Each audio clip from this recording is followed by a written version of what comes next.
I just watched the...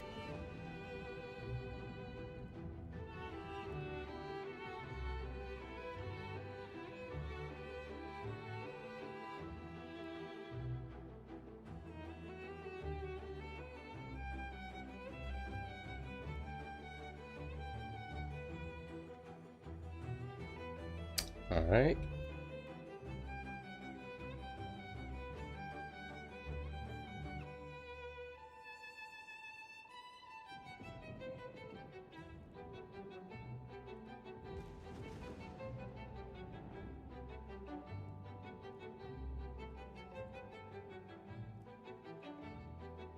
Hello, Cerulean.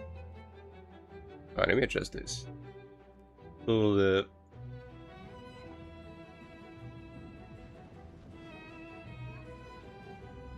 Widget data is not quite accurate. We have to fix this.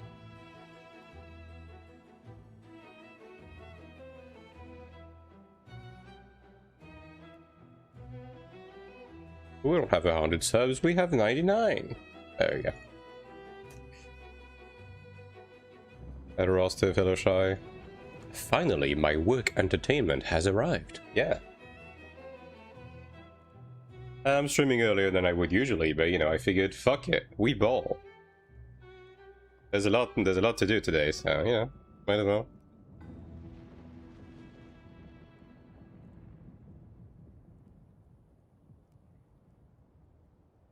I do have a whole lot of dungeoning to do today, and actually, okay.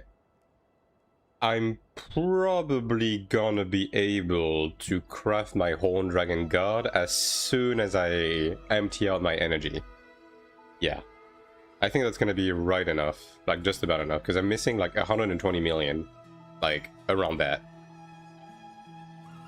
So yeah. I also do some dungeons on ults and stuff, so yeah, I also have Essential Trial and whatnot.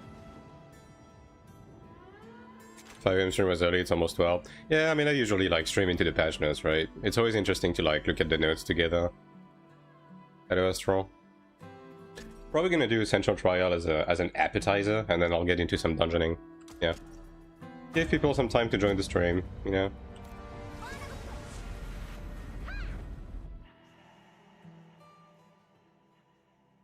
And then we'll see how this patch is doing. Working my blue brooch. Obviously it's a bit expensive for new player, right? Because like the price of the blue Odile and stuff like that has been rising because everyone wants it. Makes sense, right? Lo and behold, there's like 1 million new players, so everyone would want blue Odile. But yeah, it's a pretty stark like power spike once you get it.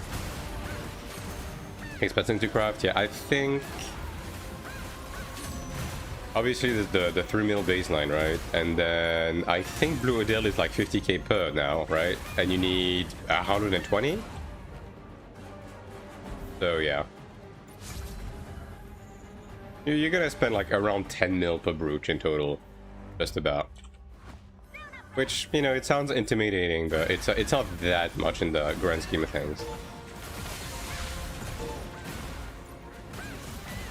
But yeah. You're gonna get like, if you're going from green booch, you'll get like 150 idle from that, so it's kind of worth it. As well as some attack, you know. Like 10k combat power, whatever. For a new player. Yeah, 150 idle is a big deal at the beginning. Especially as you start getting into the thick of things.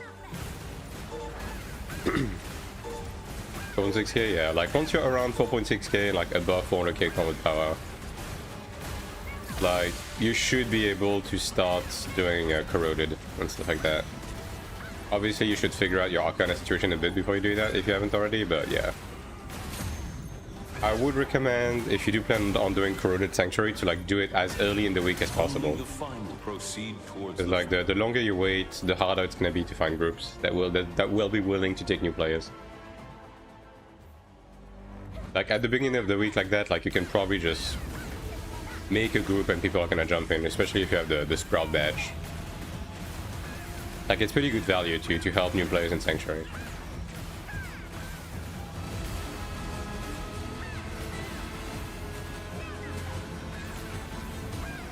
20 mil and get both right now and buying the mats. I mean, you can. Like, overall... To be honest, right? It's either you do that or you slowly get it over time by getting, like, you know, Odile from running dungeons as well as from material packs and stuff like that. Because you're not gonna gather this shit yourself, right? Like, there's too much to gather, and gathering is like too fucking slow. Like, it's not a good use of your time. Like, if you're gonna be spending time getting those, you might as well spend time like farming Kina, like actually just to buy the ingredients.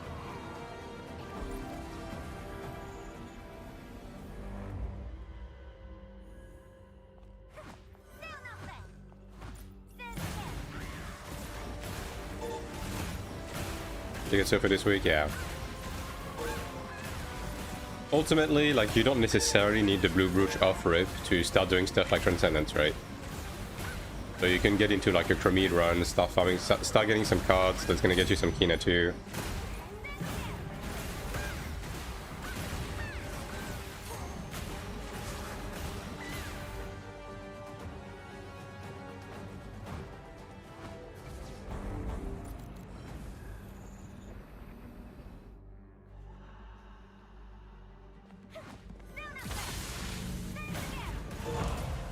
Hello, Kegi. How you doing, big man? Oh yeah, also I got notified by my LEGO Fast rep that the DPS meter isn't completely accurate as of the last update. So just be careful with that. Only the final trial. They'll probably patch it out fast enough.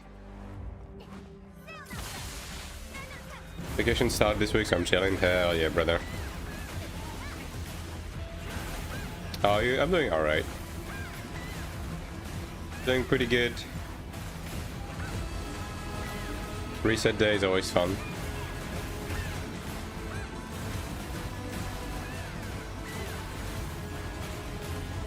Obviously, you know, a little bit tired because haha, XD patch notes videos stay up until 3 AM. But I mean, that's just part of the course, right?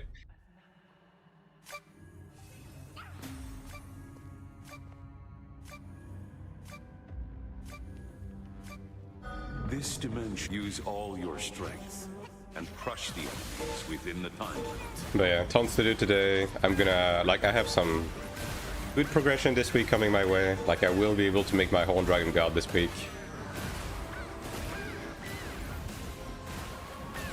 Some good progression on the Ranger as well. So yeah. Honor them because the patches aren't gonna change.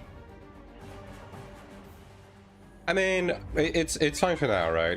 The thing is, once Global comes out, I'm not gonna have to cover... Like, I'll be covering the Western patches, right? Which should be a bit better aligned in terms of, like, timing. Now, there is one caveat to that, because there's always the chance that we get nodes that are aligned with Korea and Taiwan, which means that I would still have to do to cover the Taiwan and Korea nodes, just to be a bit ahead, right? Because, like, I'm assuming our patches are going to be, like, out of sync with them in terms of, like, maintenance time. So assuming it's going to be like Enthroned, like, usually Korea would get the patches like 1 day earlier type stuff, you know?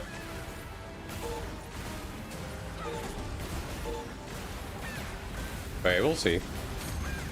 I mean, either way, there's like a whole 2 months anyways. Okay, also, I haven't been doing my PvP quests in Rift, but now we can do them in Elden and Morheim. Now there's no... The thing is, we don't have the objectives yet. So I have a hunch I'm not going to be able to find anyone, but... I mean, maybe I'll take a look-see at like 2 PM or something. If I can find anyone. I feel like this Essential Trial boss is like the easiest we've had so far. Not gonna lie. He's not really doing much.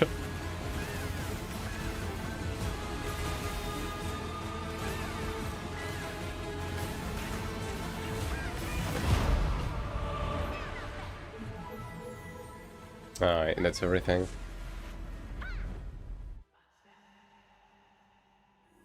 Alright, well, you know what time it is. It's dungeon time. Certified dungeon moment. Thanks for the little nyuks. Thanks for helping on Discord. Yeah, no problem.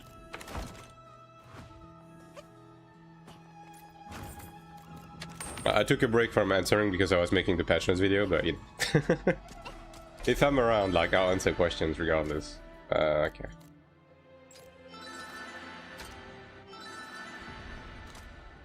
Could maybe add some thoughts about the patch on a video where patches have been shifting. What are you thinking about the changes? Might be additional reaction to the patch notes and additional few time season where the game is heading.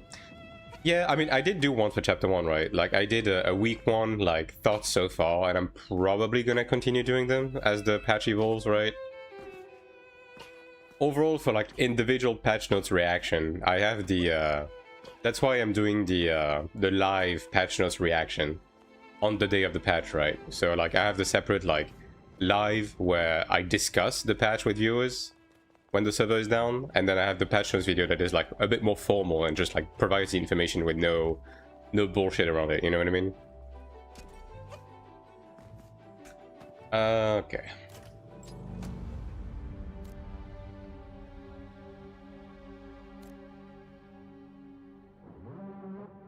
Surely.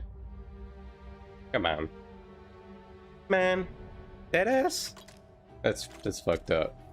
Bro, I'm 5.5k. I'm 1000 eye level above the fucking dungeon, dude. Like, it's not that deep. This dungeon is not that hard, bro.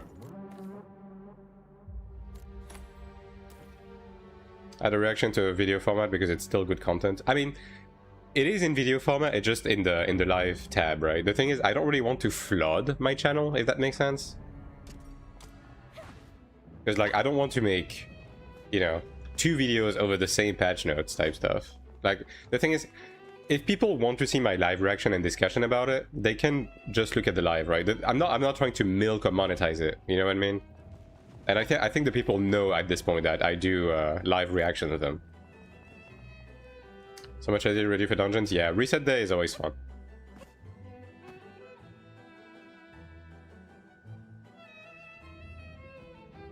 I'm gonna be zooming though. Like, you spend a lot of energy per dungeon with the newest dungeon. How does Cleric feel at level 50? At some mains were upset that the stay was at level 45. Yeah, like, towards the back end of chapter...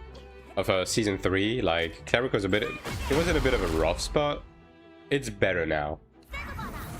Now you have a proper reason to carry a Cleric, like... Because, ultimately, the quote-unquote baseline problem hasn't really shifted, in the sense that Cleric's healing kit is still not used in PvE right now at the current endgame content, but at least now you provide the group with a meaningful DPS buff, for which you actually want to grab Cleric, right? And the additional stigma slot makes it less awkward to carry the res. And speaking of, I need to level up.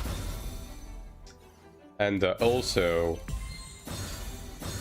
Cleric actually has a self res now. Now it's a bit awkward to use, and I hope they will improve it. But overall, Cleric is in a better state. More comfortable state, yeah.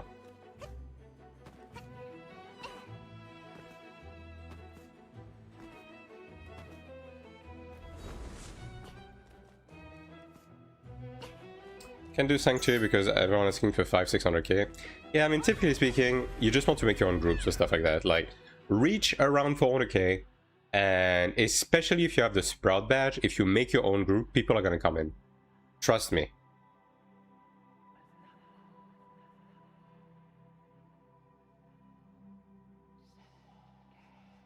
And like, this is one of the reasons why I was telling you earlier, like, try to make groups earlier in the week, because you're gonna have a wider pool of people available to do it. Like, early in the week, if you're like above 400k, you have a Sprout badge, you make your group, it's gonna fill. No doubt about it. Is it gonna be instant? Probably not, but then again, you only need to kill it once. You only need to kill it once, right? Just make sure that you're familiar with the mechanics, so, you know, you don't kill everyone, and yeah, you'll be golden.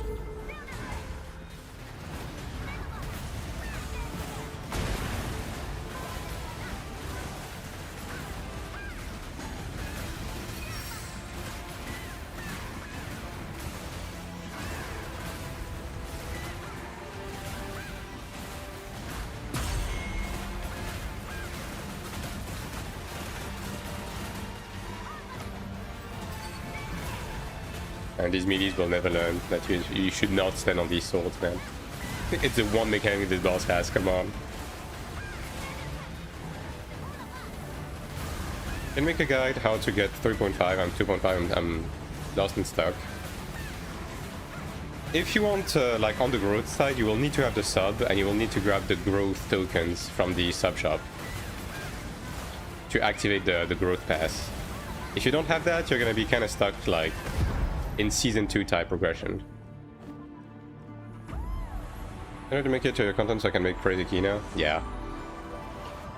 I mean, even early on, like, as I said, as you start doing your, for me, Transcendence and stuff like that, like, you're gonna start making some decent Kina. Obviously not as good, because, like, the highest end of Kina is on the end game, but, you know.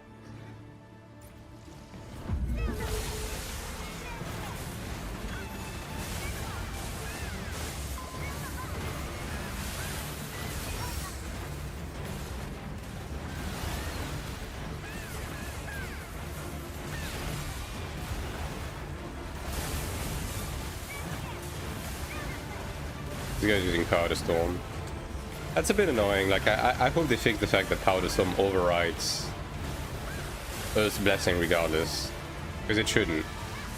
It's weaker, right? So, I don't know why it does. What the? Why was it so delayed?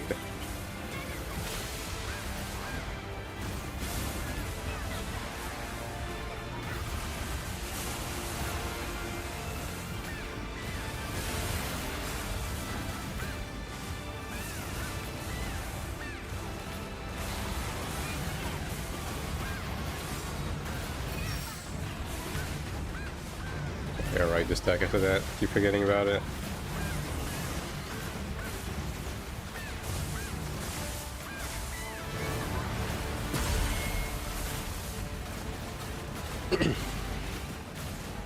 Should probably put my stagger on Control 2 instead. I mean, it doesn't matter too much, but... Like, I'm assuming that, I mean, there's gonna be situations where I want to rest someone during the stagger, so yeah, maybe I want to remove that. I mean, for now it's fine, but...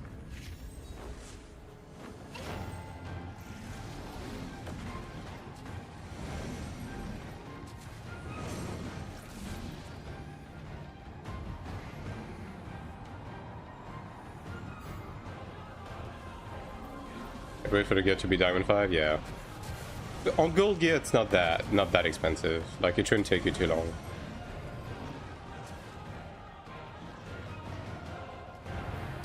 .8 gear score, yeah. I mean, the big one with breakthrough on accessories is going to be your combat power. Like, it gives a lot of attack per breakthrough level. Because, like, it gives you baseline attack and percent attack. And, like, it just scales with all of your attacks. So it actually gives, like, a lot of attack per breakthrough level.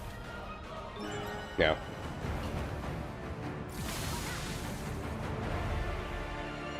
Another 200 power. Yeah, it's like 190 eye level.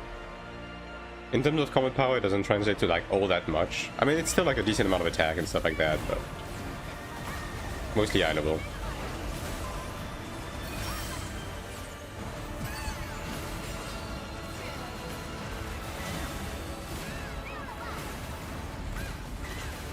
I'm hitting black. Next one.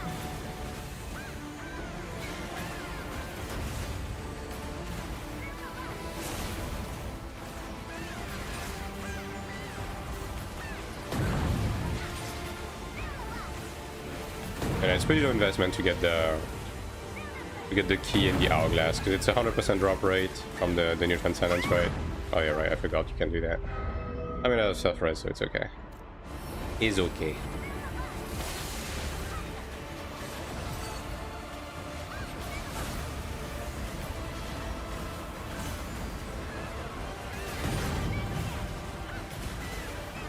Left, alright. Oh, they're kind of going in between. Gonna be dead ass.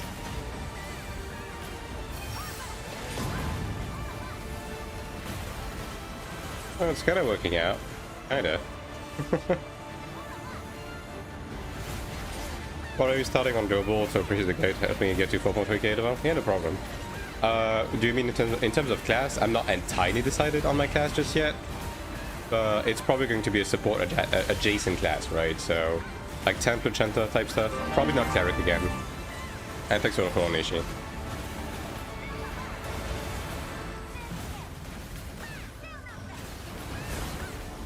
But I'm leaning more towards Templar right now. But we'll see. Yeah, bro's just kinda dying.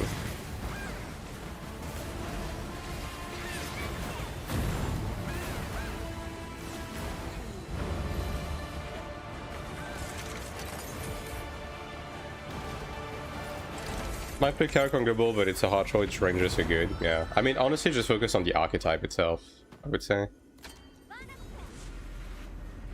Hello, Hyper. Gonna be thousands of Rangers. Yeah, I mean, to be fair, right? Like, the three most popular classes are going to be Ranger, Gladiator, Cleric. That's just kind of how it is, right? It was the same for AION1. It's just like the baseline typical archetypes that people tend to gravitate towards, you know what I mean? So like these three, there's gonna be a lot.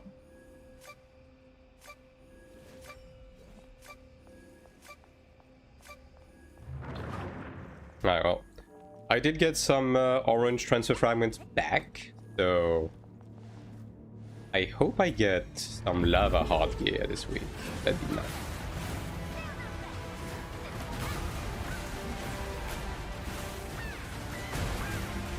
Hello, Valorant.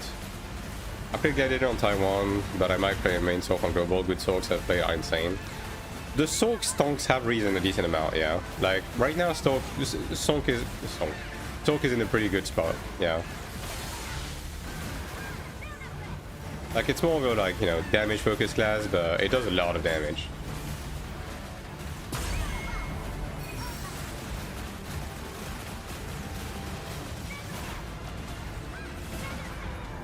Yeah, you can't go wrong with support alts, yeah. Especially if you intend on doing dungeons with them.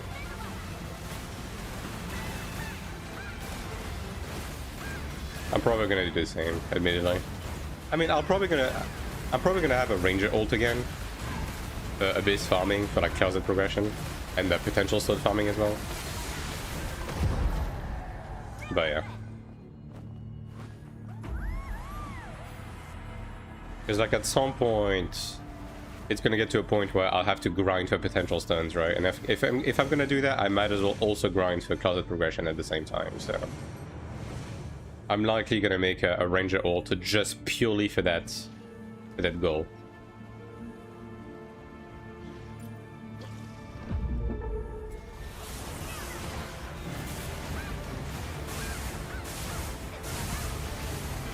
Also gonna be Chanto Cleric, yeah.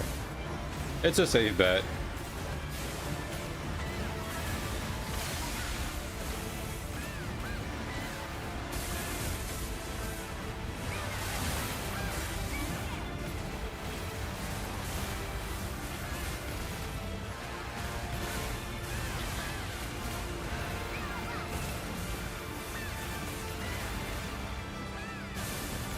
What the? That was attempted murder. Israel Global is removing the 10 dungeon week cap. I was trying to do 32 temple achievement, got capped already. We haven't heard anything about how they're going to like adjust content for global, so no confirmation on that. Like the 10 quote unquote carry run limit is something that was pretty recently added into the game, so.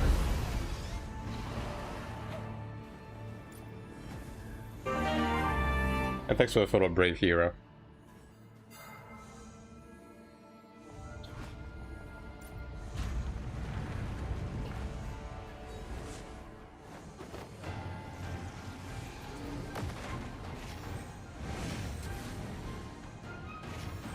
Apparently they fixed the hitbox on those swinging axes. In for siege later, near the corridors is ASAP, yeah. Surely, okay.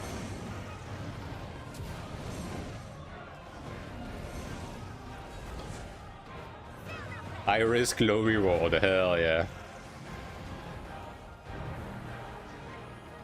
I'm gonna keep playing, can even enter solo. Yeah, I mean it's an anti like carry runs, bussing runs thing. It's not very that impactful at endgame because like you pretty rarely do runs where you don't open the box at the end, you know?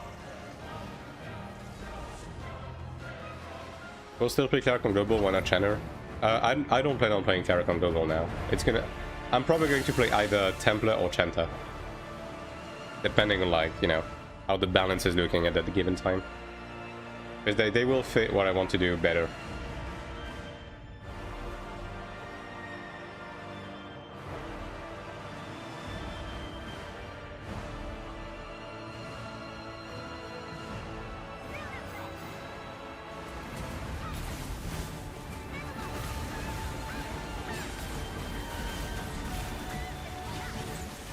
Why? Because Cleric, in terms of like the PvP side of things, Cleric has been taking a very like group-oriented path. And the thing is, I do want to be able to do solo PvP competently, right? And Cleric is not the class for that. So I don't necessarily want to play like the best 1v1 class or anything. I want to play a class that is able to do solo PvP competently. And the Templar and Chanta are going to fall better into that archetype than Cleric.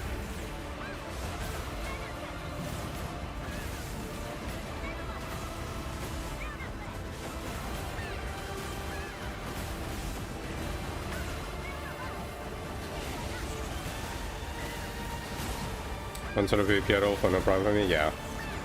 Cleric is great for group PvP, right? So no problems here. It's just I do want to be able to do solo PvP. And right now Cleric like just kinda can't.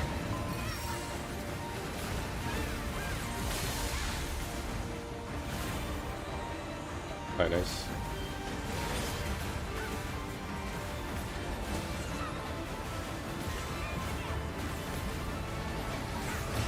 Black.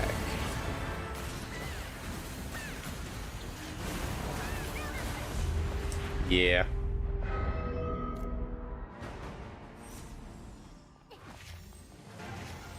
I hope Global does well. I mean, it's going to be a good release. Ultimately, it's going to ride it on management itself, right? How is Cleric on solo content? For PvE, anything PvE, Cleric is fine in its current state. Like, the main weakness of Cleric right now is solo PvP.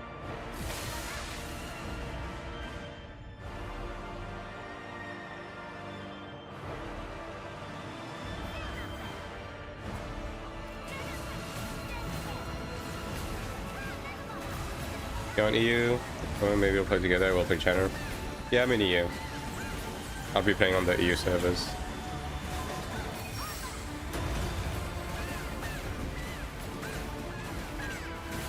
Black.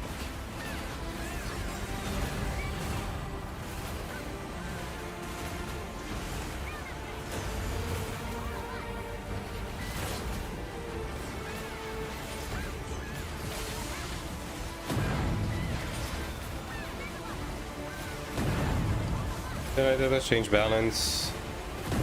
So Cleric had no updates, but everyone else had quite a lot of changes. I mean, Cleric doesn't really need an update right now. Like, the only thing I would change with Cleric personally would be the way level 25 Summon Resurrection interacts with the self-resurrection stuff. But yeah. Like, I guess the main takeaway from this patch is that Gladiator is kind of moving away from an RDPS contributor, more to an ADPS contributor. And Templar stonks went up. And overall, there was a reduction in terms of the self-sustain of a lot of classes. Black. Oh, I'm just smack dab in the middle of it.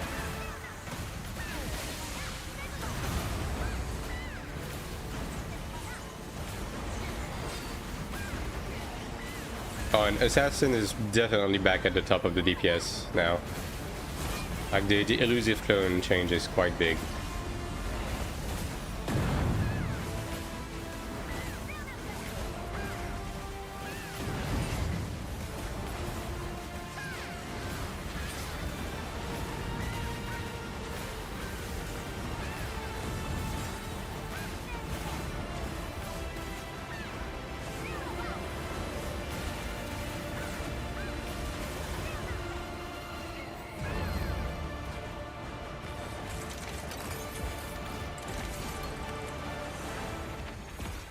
Are you the new ATK but for AION2? I don't know who that is.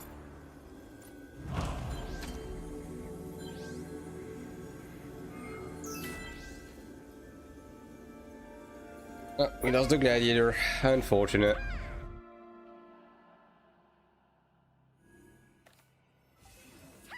But yeah, chances like DPS also went up a bit. Like I would say, I mean, just looking at the patch notes, it's probably around like a 10% increase overall, which I'm sure Chanters will be happy about that. I don't know exactly where Chanter is in relation to Cleric right now, but yeah. But that's 7.2 mil gold in that run. Isn't it 3.6? I think per run I'm making 3.6.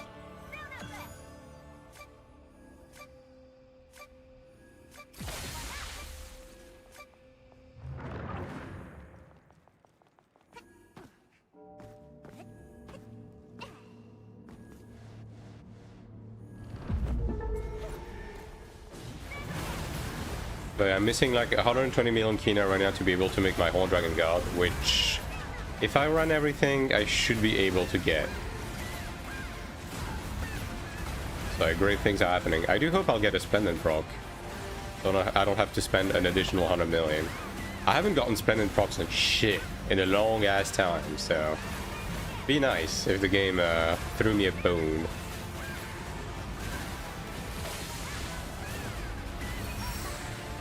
It was 316, yeah, that's what I thought. Give me what coopted by the pay to win based on the pay to win system or straight up stupid. If you pay for the sub in this game, you can do absolutely fucking everything on day one on the hardest difficulty with no problem. Like nothing is gated by swiping. Can you buy power with swiping? Yeah. Do you need to swipe to gain power? No, not really. Especially as PvP is getting equalized modes, like it's just mattering less and less. Like the game is undoubtedly pay to win, right? But you have to ask yourself if the pay to win actually gets you anything of value other than just like E-pin, which right now it kind of doesn't.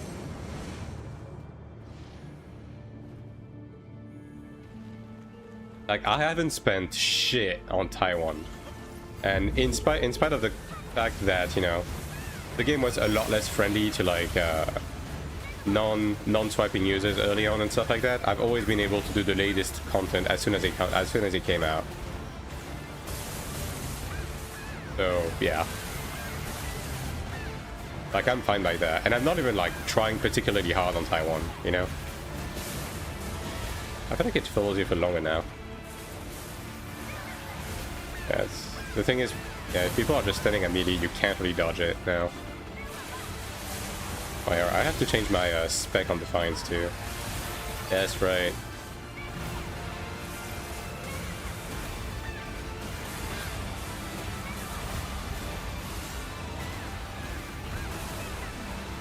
And farm peeps for gold, yeah. You can be more than self-sufficient as a sub-only player to be able to keep up.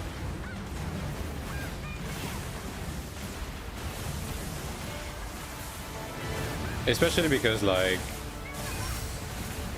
on the case of global, right, we're gonna be starting with season 1, and like, thing is, there hasn't really been a lot of power creep in terms of like the equipment you can get since season 1. Like basically we just got a new tier of gear as of chapter 1, but it took us 7 months to get that. So basically, like, as soon as you're able to get those, like as soon as you catch up to getting those, like, you're pretty much good. Like on global, since we know what we're going to be going for, and we're going to have like all of the QL updates off rip with crafting and everything, it's going to be pretty easy to reach the quote-unquote like glass ceiling in terms of progression.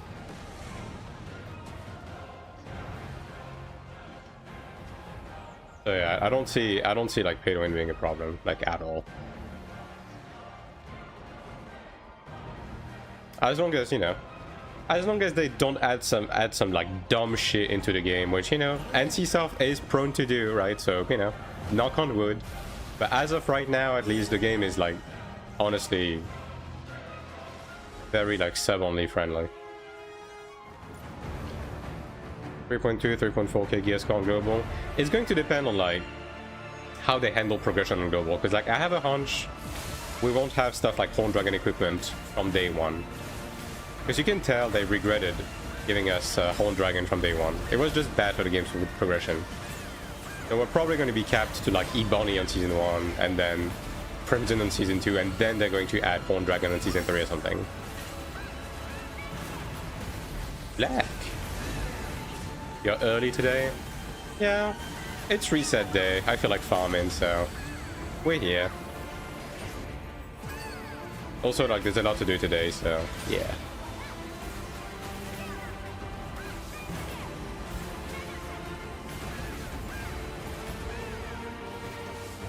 Bruh. Bruh. Yeah, I don't like the fact that the fear on this straight up ignores your Defiance buff. Kinda sucks.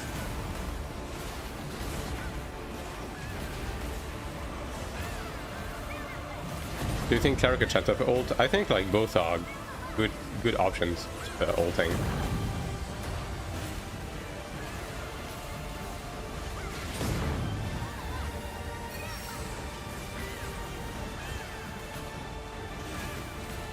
One of each sounds good. Yeah, sure, why not? I would say to pay attention on the mistake not to make an early game for global. Don't invest into PvP gear too early because it's just not worth it. Full send PvE.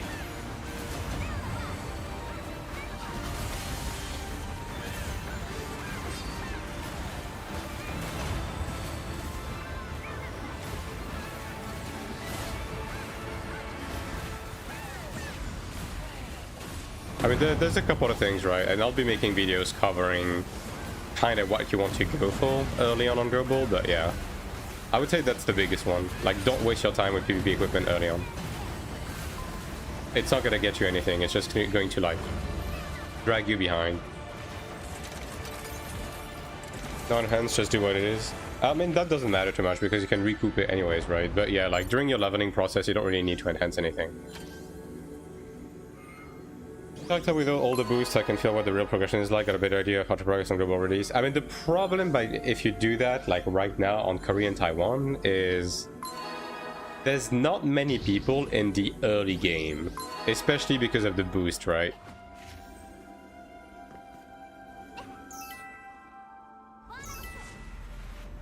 So you're gonna be left kind of stranded if you do that.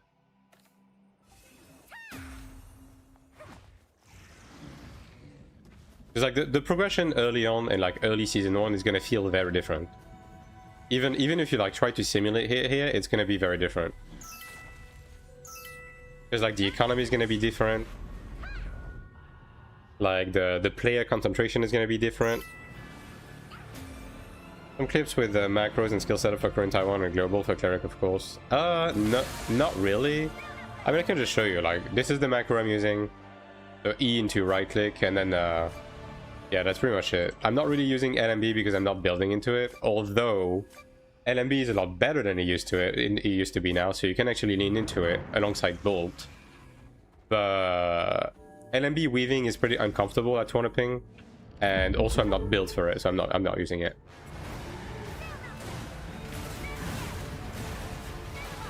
And I don't really feel like rebuilding everything right now, considering global is so close anyways. But I mean, there's a couple of like, you know, if you ask people for like the ideal macro setups and stuff, I'm sure they'll be able to dig it up for you. But I'm not really trying too hard on that front for now, because ping is a huge factor with macroing and DPS in general. So that's why I'm not you know, giving too much of a shit for now, because my ping is absolute shit.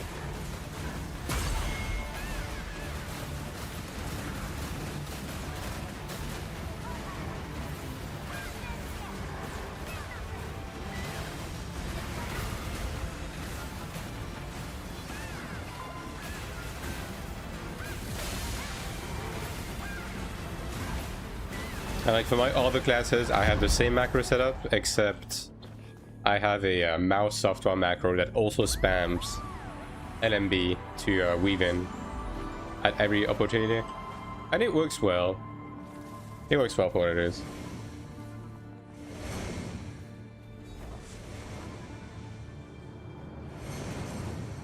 Okay, now, so now it knocks you sideways, I see. Do you think the 30% damage nerf on all classes was a necessary thing? Help not clearing the PvP content as fast? The 30% nerf was a PvP nerf, specifically. So it was to change the TTK in PvP.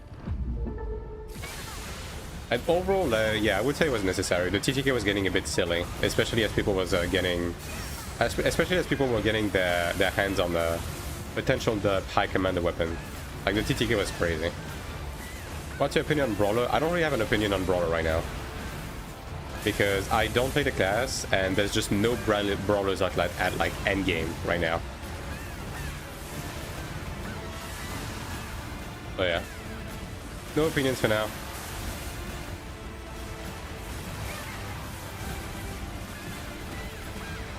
Yeah, no, PvE wasn't touched on that front. I mean, over Templar, it's a good class. Like, I'm really tempted to play on Global for sure.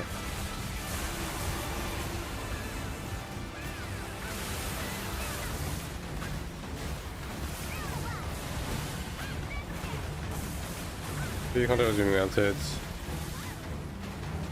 I mean, yeah, the PvE content is being melted because the current Chapter 1 content is, like, undertuned for the current, like, power level.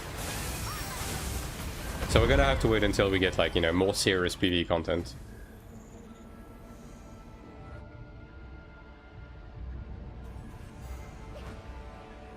PvP in Abyss, it's so fun, a bit stronger than another, I feel like. Templar is not the best for 1v1 PvP, it's still pretty decent. For group PvP, it's pretty great.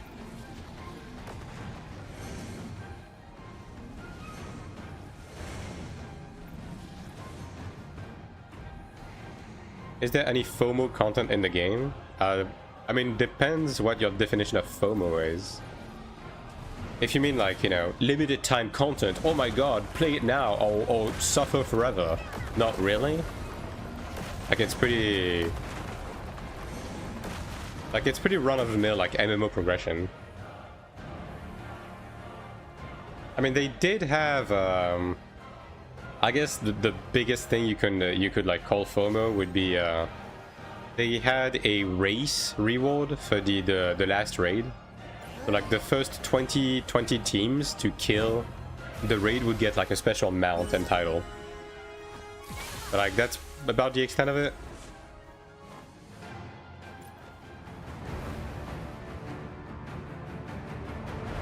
But again, depends on what your definition of FOMO is.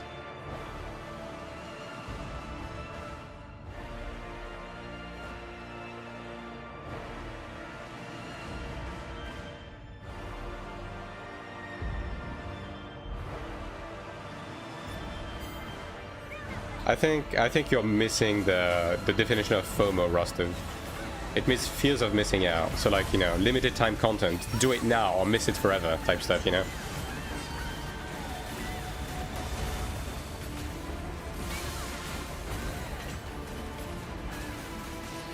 I'm heading black. I'll get this one then. Sure.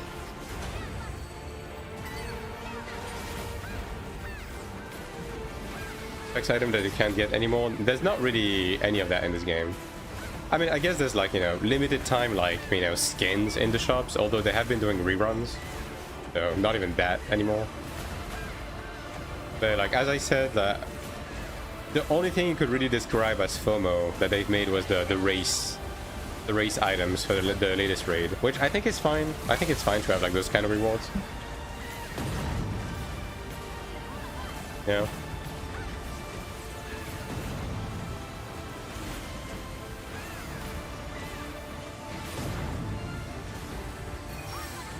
But again, it depends on the definition of FOMO, right? Because they do have some, like, seasonal rewards as well. Like some skins and titles and stuff like that, but it's like purely cosmetic.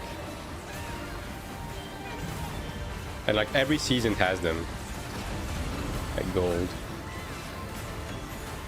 Okay. You good.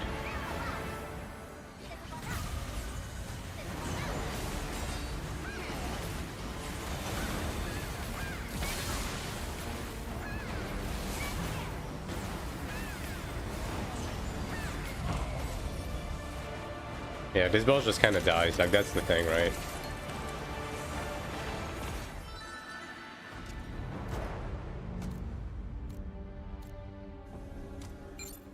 Anything in the shops that we should prioritize buying, like the Abyss medals? You need a lot, right? And it's a bit time gated.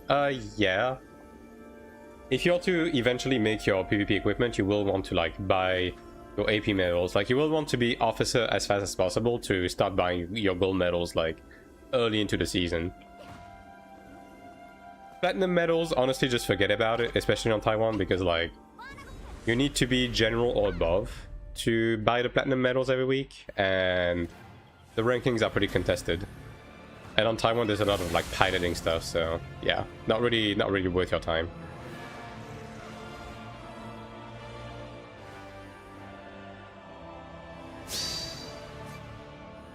Sanc Kitty, thanks for the raid, appreciate it.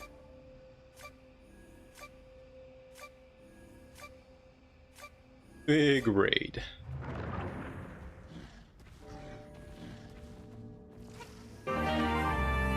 And thanks for the follow, Sanc Kitty. Wow, the raid into the follow combo. Haven't gotten that one yet. Hello, Nate.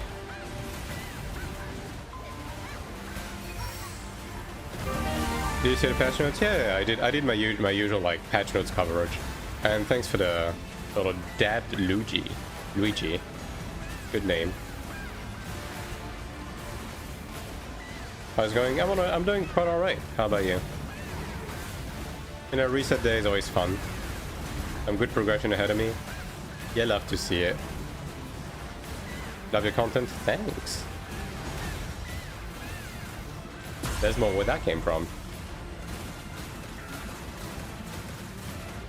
What pay to win is the fact that somehow I forget that WoW also has pay to win. I mean, every MMO has this type of like, you know, currency conversion type of swiping, right?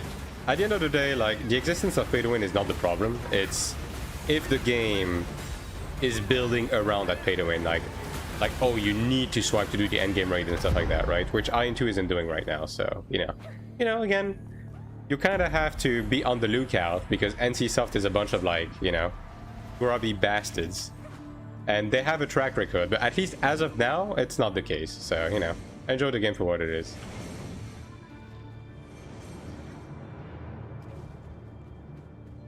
I heard Welp saying that Glad got tier now, out DPSing at high end. I mean, that's not what the patch notes was giving, like that's not the impression the patch notes was giving me. Also, there's no way Gladiator's out DPS Assassin, especially after the Assassin buff. Like the main thing to me is I think people are mistaking the fact that Gladiator has more ADPS for being a better DPS now, because Gladiator lost RDPS but gained ADPS, right? So at best it probably just evens out with the RDPS they provided beforehand. Obviously it's a bit difficult to like get proper DPS data right now, because most of the time people will look at like DPS on dummies in a vacuum, which is not really representative of like actual content, number one. And number two, we don't have actual like proper PvE content in the game in chapter 1 to be evaluating the potential of every class, because like all of the content that we have is like already power crept as shit and dies in 30 seconds. So yeah, but for now, like anything that has to do with DPS data I would take with a heavy helping of salt.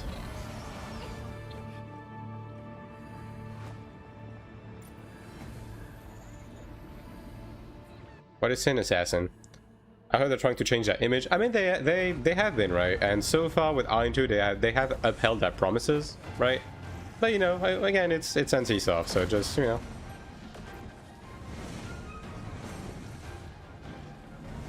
Like, expect the worst, hope for the best type shit. That's just life. But like, the thing is, just looking at the patch notes when accounting for RDPS, it looked like a nerf for Gladiator in terms of RDPS. But the thing is, people, for some fucking reason in this game, no one looks at RDPS, even though it's the only metric that matters in an MMO. So, I don't know. Like, to me, this Gladiator change was a 1v1 PvP buff, but a group PvP and group PvE nerf. So yeah, we'll see as we get more data, right? But I mean, that's my first look on it. On the full account with ults like Lost Ark, you do kind of want ults in this game, but not in the Lost Ark way. First fight seems to last that long. Yeah, exactly, precisely. Like, That's why most of the PvE DPS data that we have right now doesn't really matter, because like this shit is pretty much the extent of the chapter 1 endgame that we have right now. And bro, this fight dies in like 2 minutes. So high like classes that are like bursty are gonna have more DPS in essence, right? Like classes like Assassin, for example, will have like overrepresented DPS data because the fight dies too fast. Gold.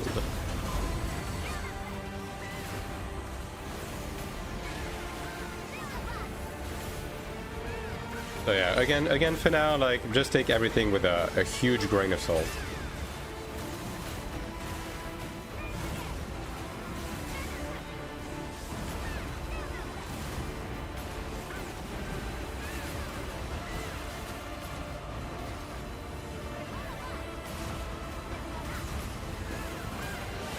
And also, what do you mean by not like Dust Dog?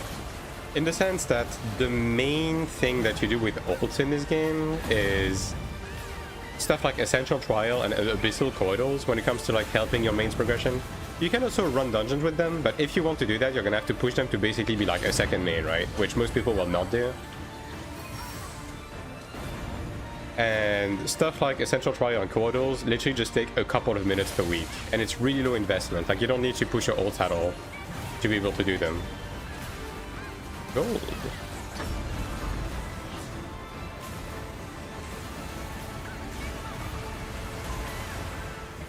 So like you're basically, it's not like a Lost Ark situation where you were playing your ults more than your main.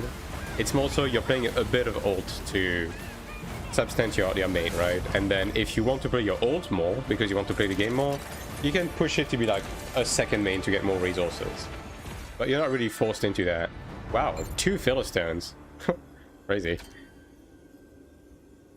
That's as more often than you change your bed sheets. Yeah, there's also that, right? Like, whatever is going on, if something is broken, like, you wait a week and it's gonna get fixed, you know? So, it kind of doesn't fucking matter, you know?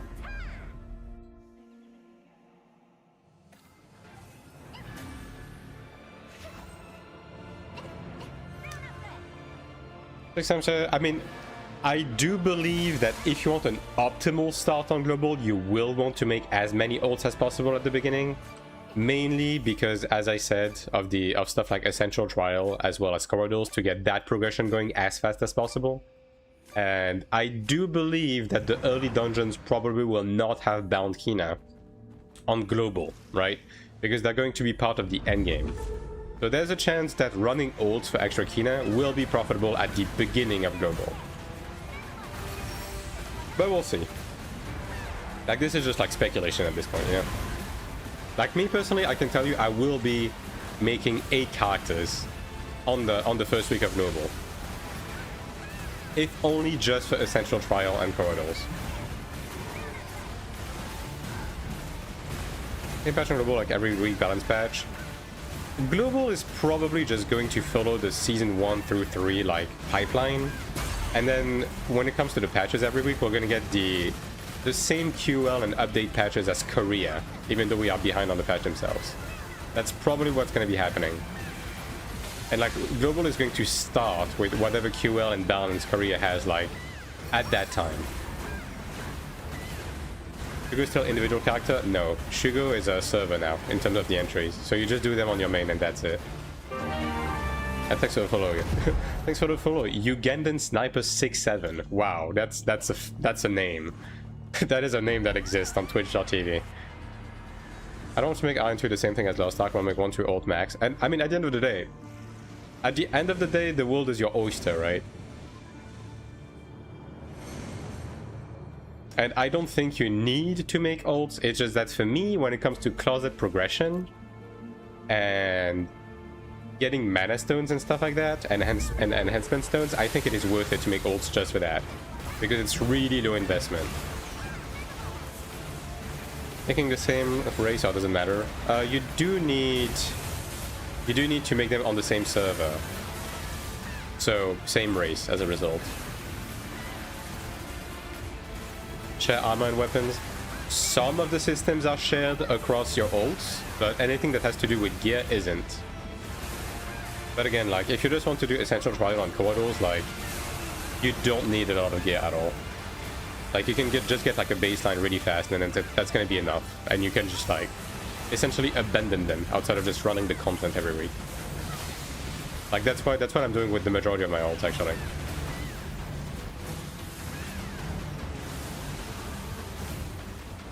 Most of them are stuck in the 2.5k eye level like gulag. I mean class. I mean, in terms of the class, like it's up to you for ults. Like you can decide to make different classes to like have some variety in your gameplay. You can decide to only make supports if you want to also run dungeons with them to like have a bit of an easier time to get into groups.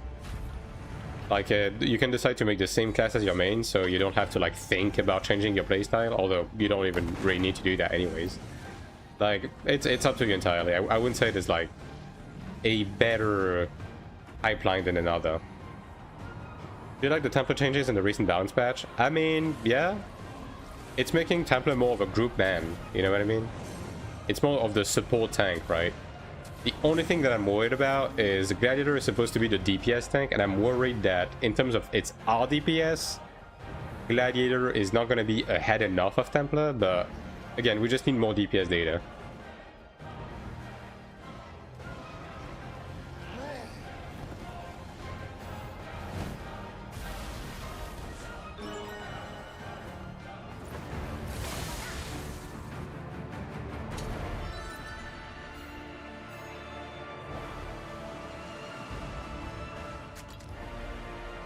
Like, anyone losing their mind over the Gladiator DPS right now need to understand the difference between ADPS and RDPS. DPS in PvE, PvP, PvE.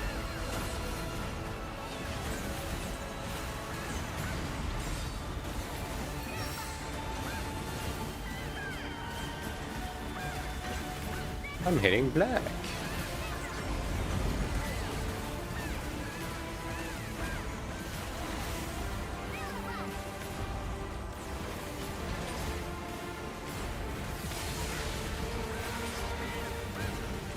I'm just gonna take that.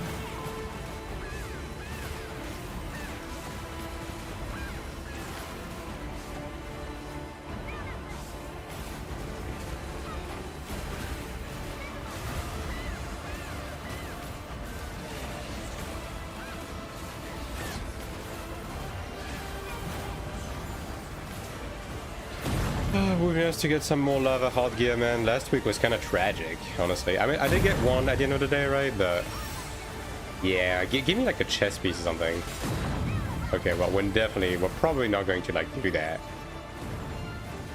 Okay, 4. Yeah, at least the guy is separate, so that's fine.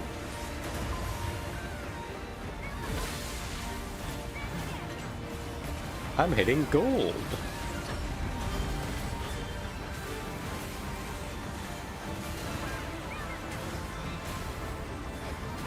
Okay, still good PV damage on my Mr. in the convert. Like that does less damage. They basically moved the Gladiator like away from RDPS with this patch, and they made it lean more into ADPS.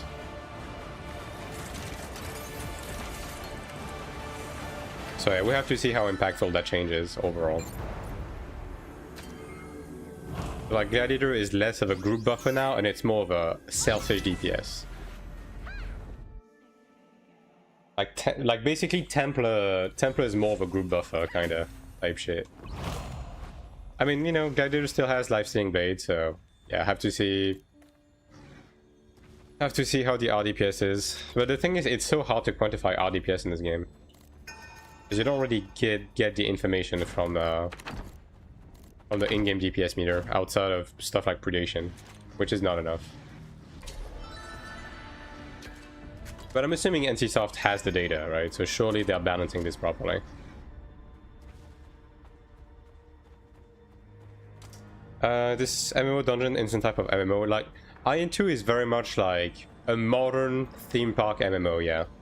So it's mostly focused on its dungeon instance content. It does have some open world stuff, but it's mostly like, you know, the dungeons, the raids, etc, etc. Alright, and there's a sprout here. Oh, there's already a cleric, never mind. 800 plus. Oh, I don't have that. I do not have that. Oh, that's the lava heart, right? Oh. Already has a cleric. I hope they fix the lobby thing. Alright, there we go. Look guys, I have cleric privilege. It's an 800 group and they took me at 760, haha.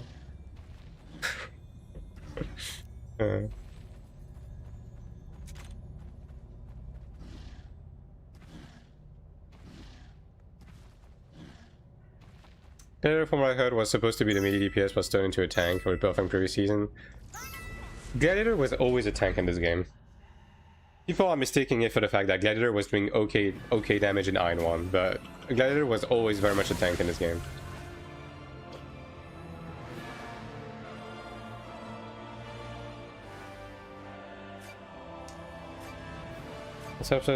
Not able to grind mobs day in day out, not for me. There's not much. I mean, there is some grinding in this game, right? Like, technically speaking, for systems like potential stones, for PvP upgrades, you have to grind monsters in the abyss. But there's also options to just like slowly get them over time. So yeah. This is not like a very... I wouldn't say this is a very grindy game. Like, for Korean standards, like this is not a very grindy game. It's pretty laid back. I heard it's a beast in PvP. Gladiator, yeah.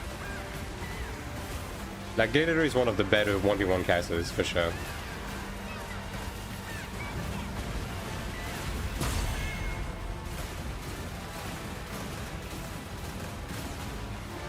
Melee DPS was other melee DPS will being turned into DPS more. I mean, every class has a DPS rotation, right? So you can't really look at that.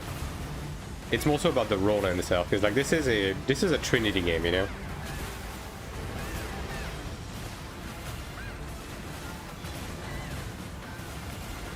But yeah, like Gladiator is basically like Gladiator is a tank that leans more into offense. Templar is a tank that leans more into defense. Like that's basically the distinction here. Supposed to grind, that's a whole play loop. I mean, yeah, right, but in terms of like, you know, like Korean MMO standards of like, you know, grinding shit in the open world and so on, like AION2 is pretty... AION2 is very much like more in line with like modern PvE MMOs. In the way it's like endgame loop is.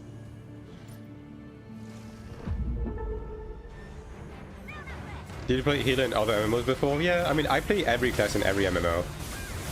I'm not like married to a specific archetype. I just kind of play what's needed, you know what I mean?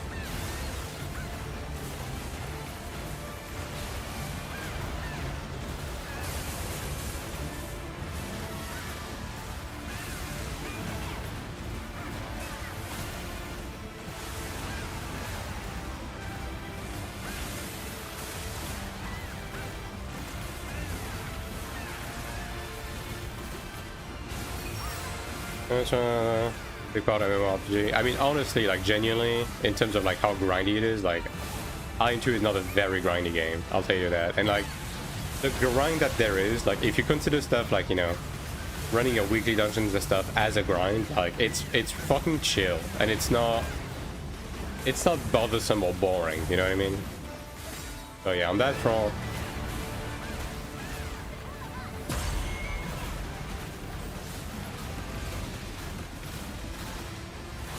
On that front, you're fine.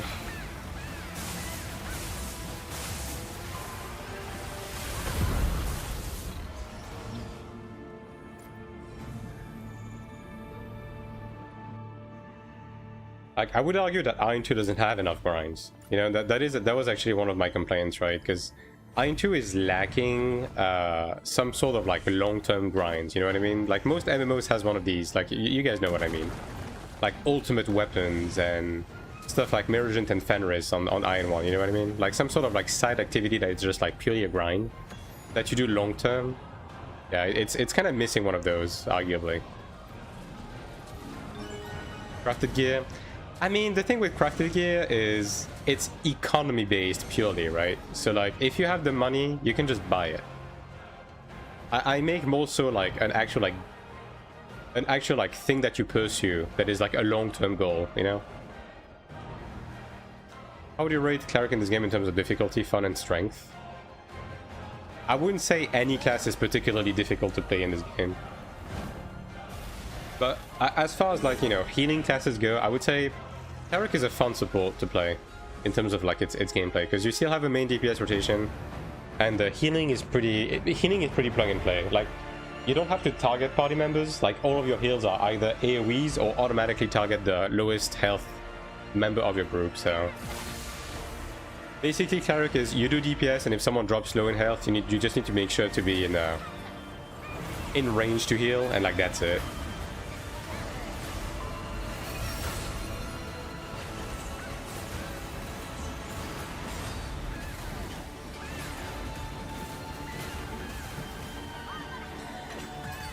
Black.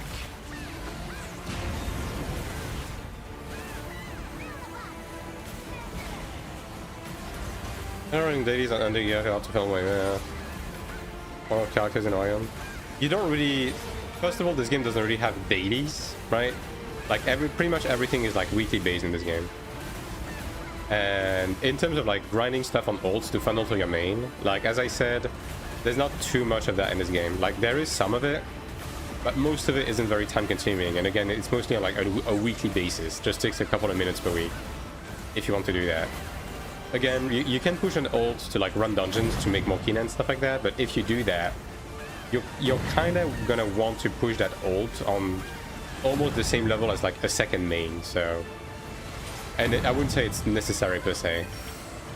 Yeah, well, we definitely don't have time for that, so I will not take that bait. Yeah, see, this is precisely why I didn't do that. Because if you go together in the thing, even like in a situations where you can't like absorb it in time, you will die. Like, don't do that. You can take one explosion.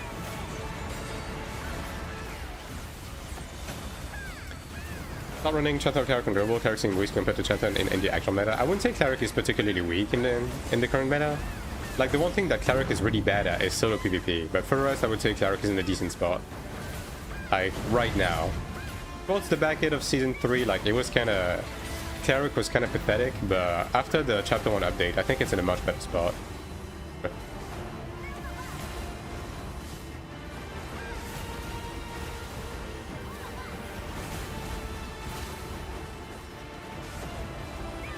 Yeah, not the biggest fan of this mechanic on hyping. I'll be the first one to say it.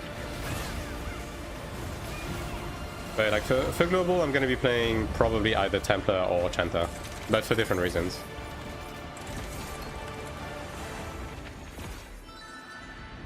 Yellowstone. I mean, I'll take that. I'm gonna need a lot of those. Coin gear per region. That was a good grind for points. Coin gear was kind of whatever in AION1. Like when I think of like bringing back a long-term grind, I think more towards the Dave Anion grind. The Miragens, the Fenris, stuff like that.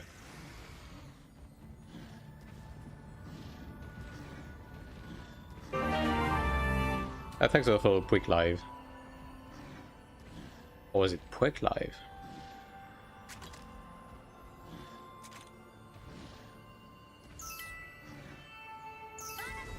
Oh yeah, also I bought the mount, chat. I swiped. I did it. Sue me. Oh, we don't have a chanter. Right. Let me just do this. Yeah, advanced stigma presets is a fuck. Advanced stigma preset is another thing they need to do because this is obnoxious to do on Cleric. There we go.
This siege today, right? Okay, so I'm assuming we'll do siege world boss into Clerics.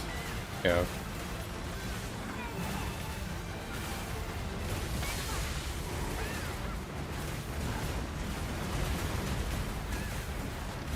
I did buy my High Commander legs, by the way. I'm just putting them aside for now, because I'm gonna have to inherit my Centurion legs into it, which would cost me 50 million Kina. And I kinda want to finish my my Horn Dragon Guard before I do that, so it's just going to wait patiently into my in my warehouse for the time being. Probably going to work on like an easy piece of High Commander next, like quote unquote, just to get the set piece afterwards. Like I was planning to get the chest piece, but I'm probably gonna go for like the head piece or something, just for the set effect.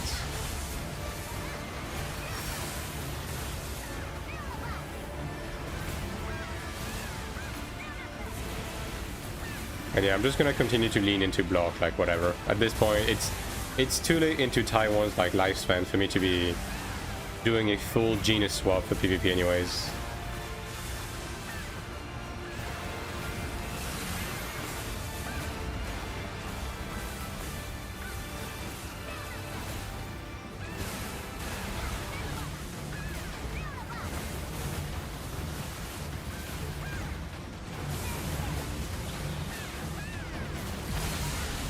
Do you enjoy PvP in AION2? It's fun as a side game mode. I wouldn't say that the PvP in AION2 is particularly good in its current state, but it's fine as a side like hustle, side grind. And the equalized PvP game modes they are adding are pretty good, so yeah. But the main attraction with AION2 is very much the PvE. Like this is not AION1.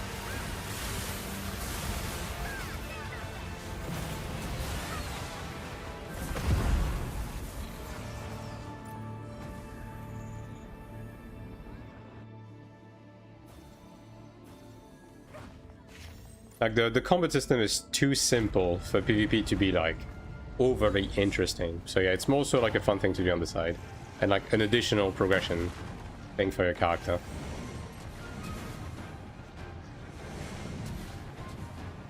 The equalized PvP has been enjoyable as a Cleric. Yeah, the equalized PvP battleground is pretty good, and I'm looking forward to the battle royale as well.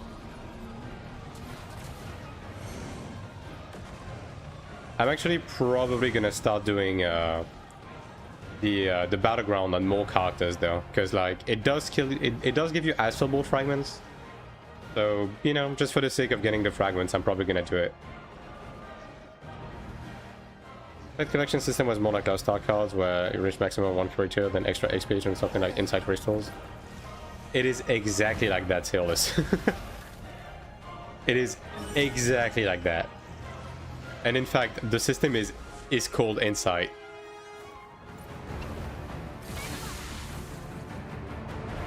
Like when you reach max level on a pet, you get soul crystals to feed into the pet, like the Genius Insight system, to get more stats. So it's exactly like that.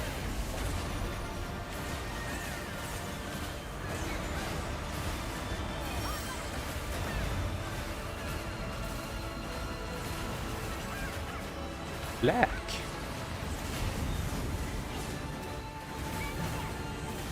The preset save also different Genius presets? Yes, it saves everything, absolutely everything. Tidal wings, Genius presets, like everything.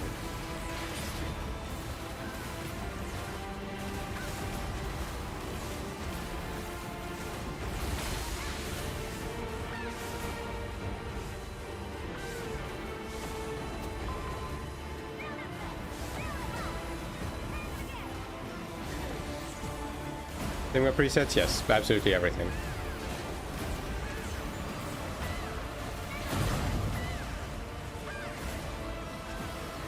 I'll do this one.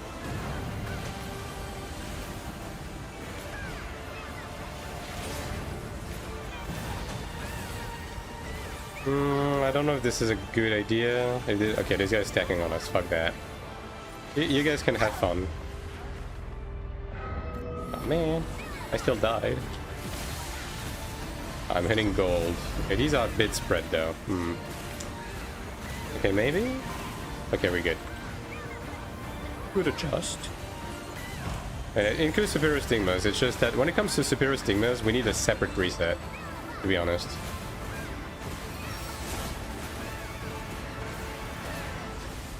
Because like you keep resetting the superior stigmas by themselves in PvE as a support, depending on like who you're playing with and stuff. So you keep having to like juggle between all the preset. And the main problem right now is that when you want to reset a superior stigma, you have to reset the entire stigma. So you have to redo redo the 20 levels and then adjust the superior stigma levels. It's a bit annoying. Like, they need to give us either separate presets for superior stigmas, or they need to give us the ability to only reset the superior stigma instead of having to reset the entirety of the stigma levels. If they do that, I think that would be good enough, right? I don't mind swiping dynamically. It's just that having to reset everything kind of sucks. And like if you press F a bit too much, then you overshoot and then you have to reset again, and ugh. Do you like where the game is heading? Yeah? The game has been strictly getting better since the beginning, right? Now the game isn't perfect and it still has problems, right?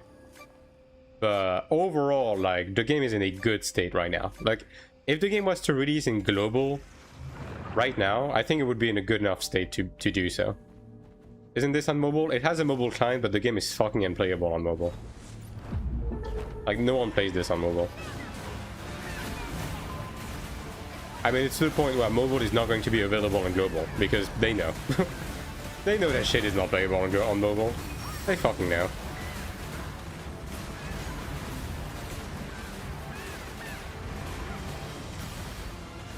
Sorc still B tier. Sorc is in a decent spot right now.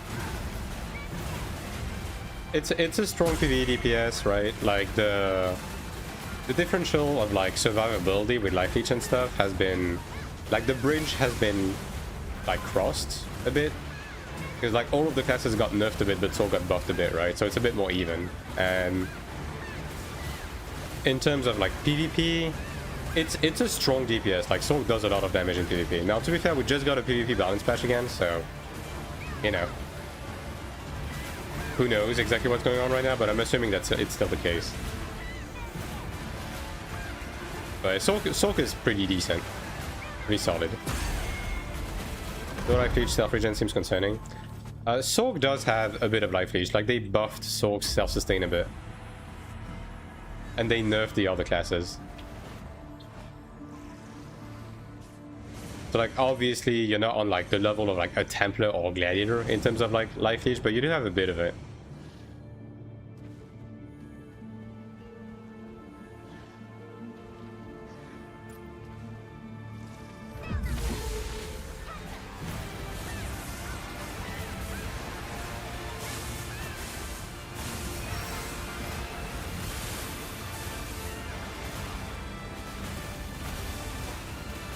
SM is just a better caster.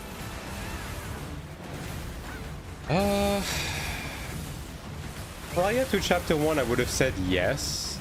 Right now, I would say it's a bit more debatable, because taunt locking on SM in PvP is like less reliable than it used to be. And in terms of like PvE DPS, I mean, the thing is, it's hard to know exactly which class is where in comparison to the other one right now, because again, like, just the essence of the endgame content that we have right now is not like, it's not beefy enough to know. I think they're pretty even right now.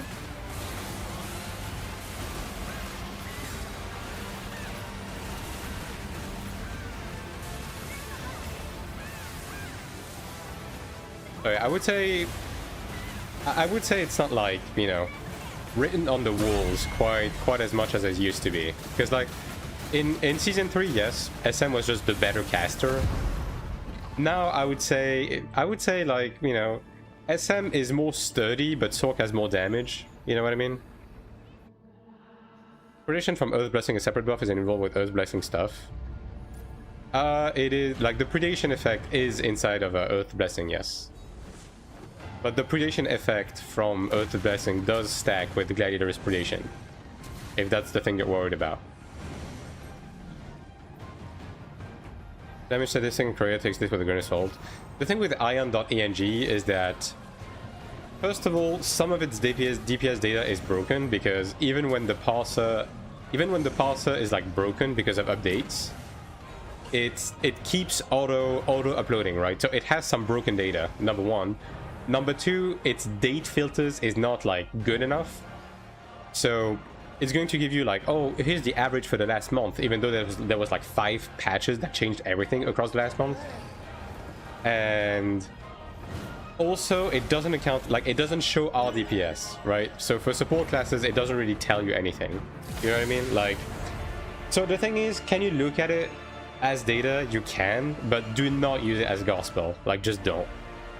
Because there's way too many, like, things that make it so you can't really take the data at face value.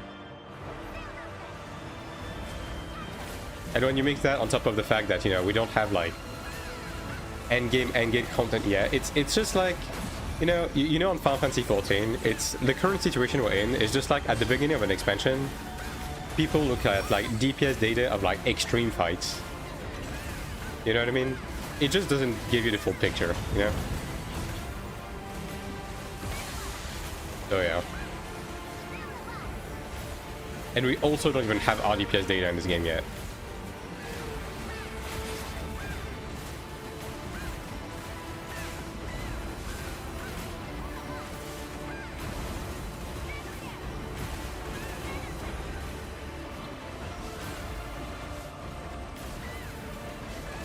Especially considering how lenient the DPS checks in this game are, like it's kind of whatever. Bro, are you serious? That was it? Okay, there we go. We good. We good.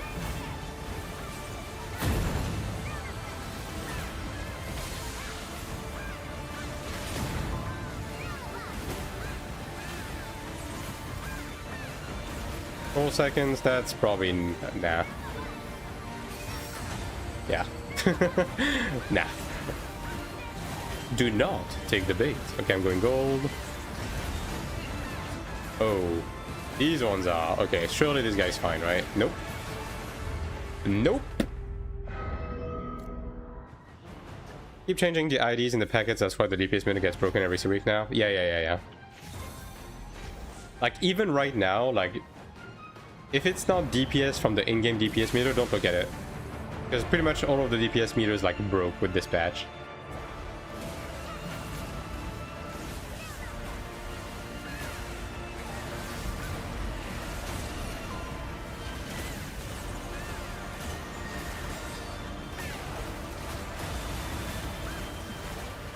I think they remove... okay, no, I guess you can just resist it, huh?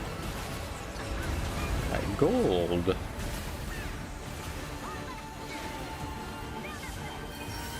A Christian like it was an AION1 that's going to complicate a lot with the DPS meters. I mean, I'm gonna be honest. Considering we have an in-game DPS meter, like... as long as we don't have proper analysis tools and we don't have tools that account for our DPS, I think the DPS meters as a whole are just like hurtful to the game because it gives people the wrong data and the wrong idea for the most part. Because like a DPS, like a group DPS meter that doesn't account for RDPS is completely fucking worthless. You know what I mean? Okay, we're gonna hit back that. Yeah. Yeah, this second one, well, 8 seconds maybe. Yeah, okay, we good. Some health bar red and some green. Wait, what the fuck exploded? Wasn't looking at the screen. Green is when you have a debuff.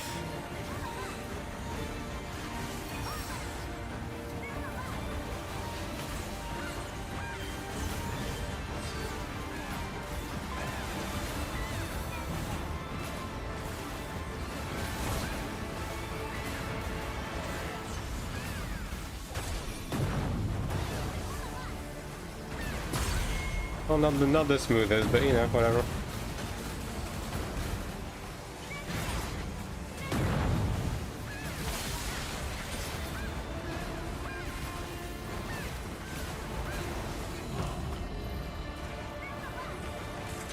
DPS meter helps us understand how things are calculated. We don't need help to understand how things are calculated, because we have an in-game DPS meter. Again, as long as those group DPS meters and DPS data websites and everything, as long as they don't account for our DPS, and they don't actually start filtering data based on the whatchamacallit, balance patches, they're gonna be completely worthless.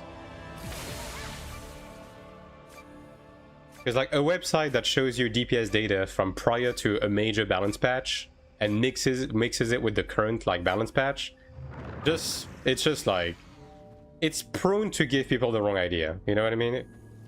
Like every time you get a balance patch, the website should do like tabula rasa. It should archive the old passes and just like only take into account the new ones. You know what I mean? Like the websites we have right now and the DPS meters we have right now are just not serious to be actual valuable data to look at until like those two things are properly figured out. Which, you know, eventually I'm sure we'll get like, you know, something proper, but right now we just don't have it.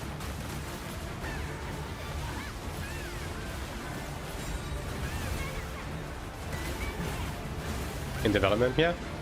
And like that's fine, right? But that's why I'm saying like do not look at any of those as like anything remotely serious. So this way, New Conqueror's Dungeon 108 gears, only 1 stat potential. Yeah, for some reason the chapter 1 gear gives you 1 star potential. I think it's just a localization error, but it does work. Like it works fine. It actually upgrades the newest gear, and you can downgrade it into like, you know, 5-star potential stands. So it functions fine. It's just like the localization on it is a bit weird.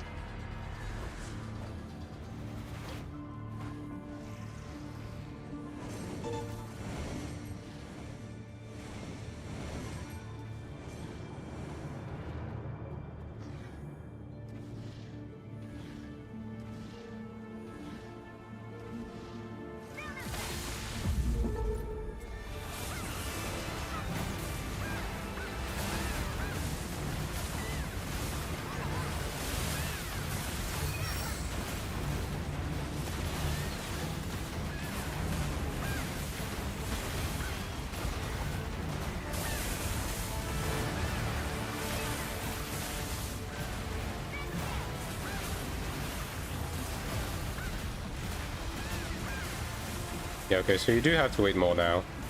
Like, you used to be able to dodge roll like 2 seconds, but you have to wait until like the last second now. Got it.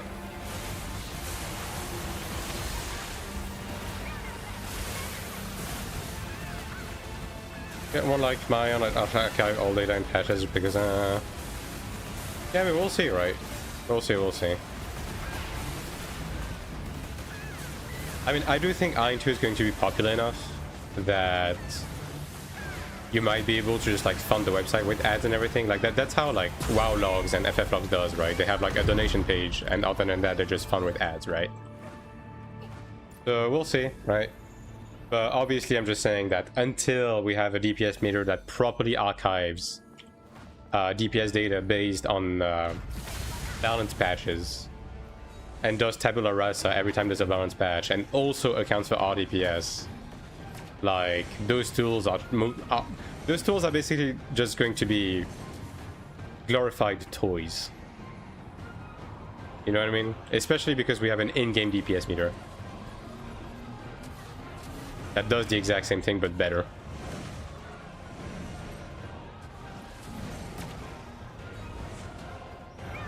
Adblock is quite common now, though it's gonna only cover part of it. I mean, ultimately, Kegi, I'm aware I do content creation. Most of my financing comes from ads. Even with the existence of Adblock, though, like, you're still getting revenue from it. Like, there's a reason why people still do it. And as long as you're not invasive with it, like, you will make revenue out of it. And hello, TBK.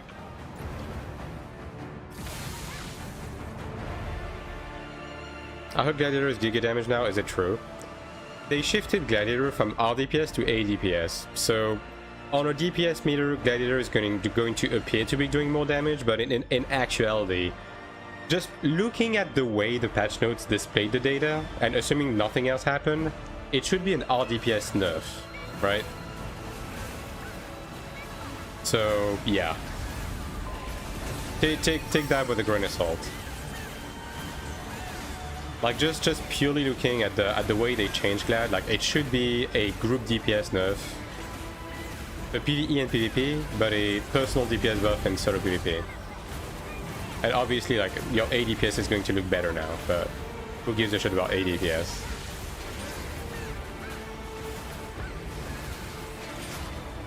I got ad block, but I get ads regardless. Well, you may need to update it anyways. But don't do that right now. Stay on the stream.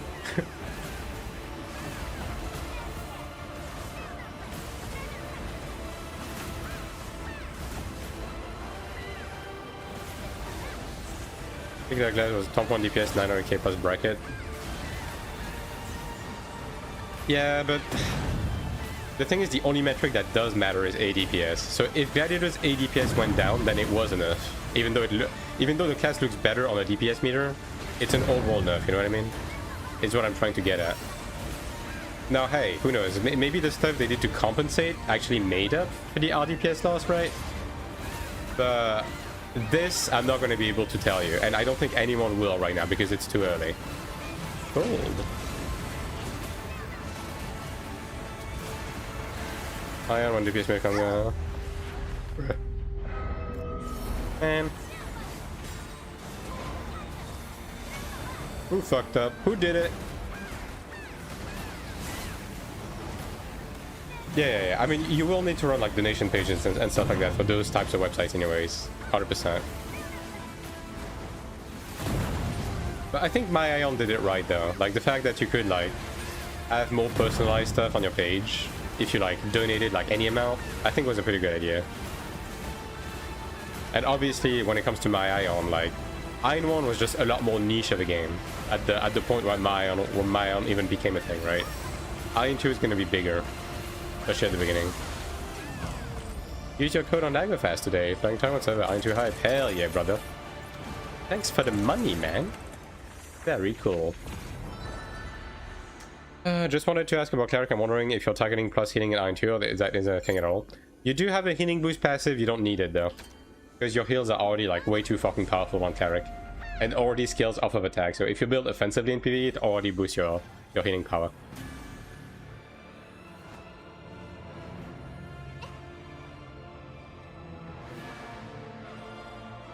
Nate, they just look at the ADPS.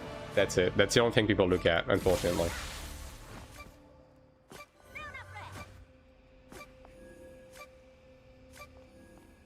People will look at hit amount if they do stuff like recovery frame buffs and stuff like that to see like how significant of a buff it is. That's about it.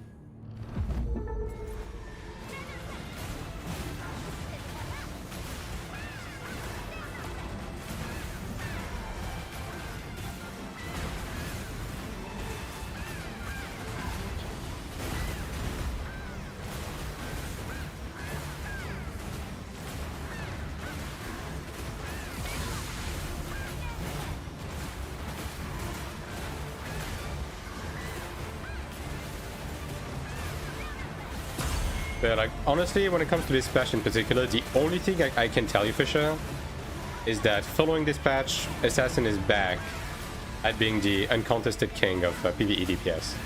Like that's the only thing where just looking at what kind of buff they got, that is 100% the case, right? Everything else, a bit more up for debate.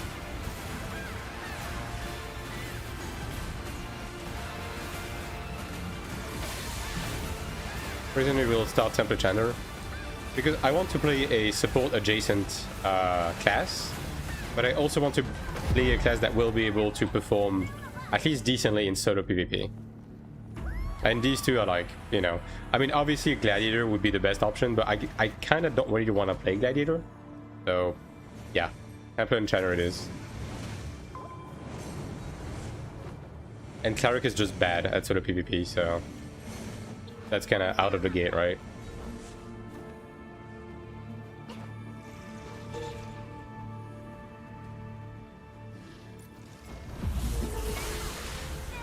What about Chanta in solo PvP? I think Chanta is doing okay in solo PvP right now. Like it got so many PvP buffs that it actually does like pretty decent damage. It's not as much of a stunning machine as Templar, but it still has like some really good stuff going for it.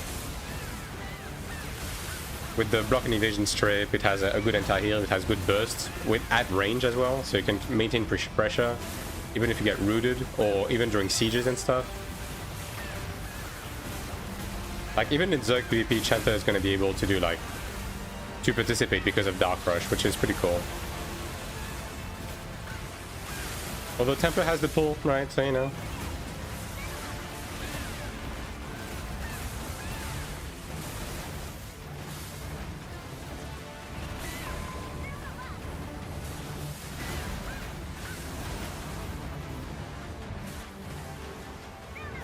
Well, these pillar placement kind of suck balls.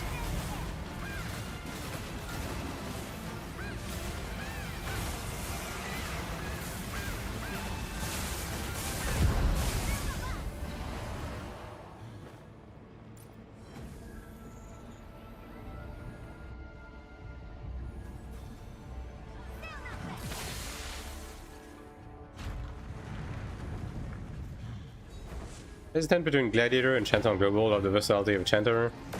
That just feels so good to gank in with the Abyss. Yeah, I mean... Gladiator... Oh, okay. Alright. The Gladiator is just like a solid pick overall, yeah. At the end of the day, it's mostly going to fall down to like... what archetype you prefer. Well, unfortunate.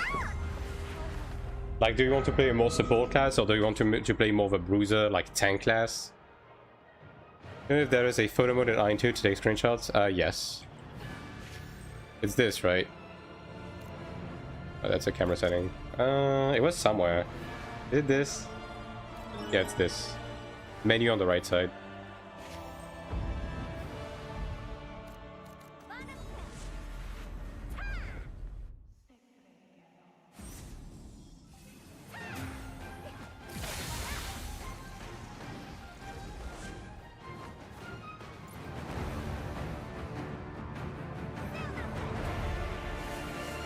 But no free cam yet. It's one of those things that it will probably, like, you know, improve over time. Yo, guys, you know, with advice after 20 tries. Well, there you go. Very cool. Enjoy the wisdom. That's gonna be a pretty big boost to your combat power. You know. Lag.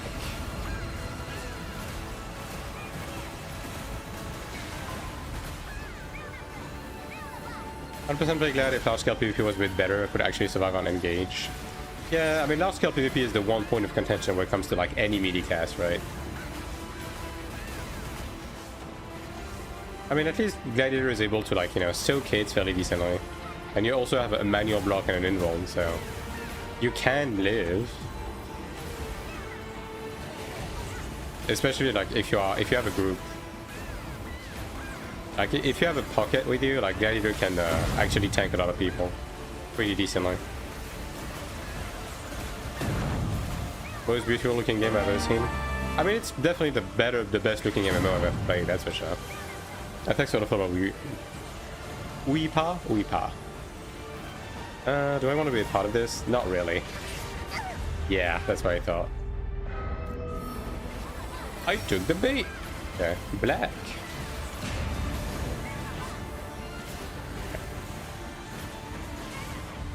Oh man. My redstones. I think at any point in the future, Cleric will be super necessary in dungeons, kind of like AION1. I don't think they ever will be to the same point of AION1, because I think they don't want people to not be able to do anything unless they have a Cleric, right? So I don't think it's ever going to reach that point. But I will say that Cleric is like in a good spot right now, in terms of like how wanted it is.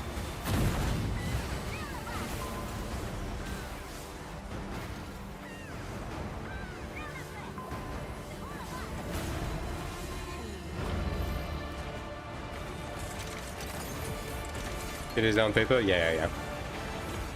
The growth guide was good. Yeah, I kind of made that growth guide because people just kept popping into the stream and they were like, okay, so I just finished the growth thing and like, I'm 4.2k, but like, what the fuck do I do now? So I just kind of ended stream and made that guide.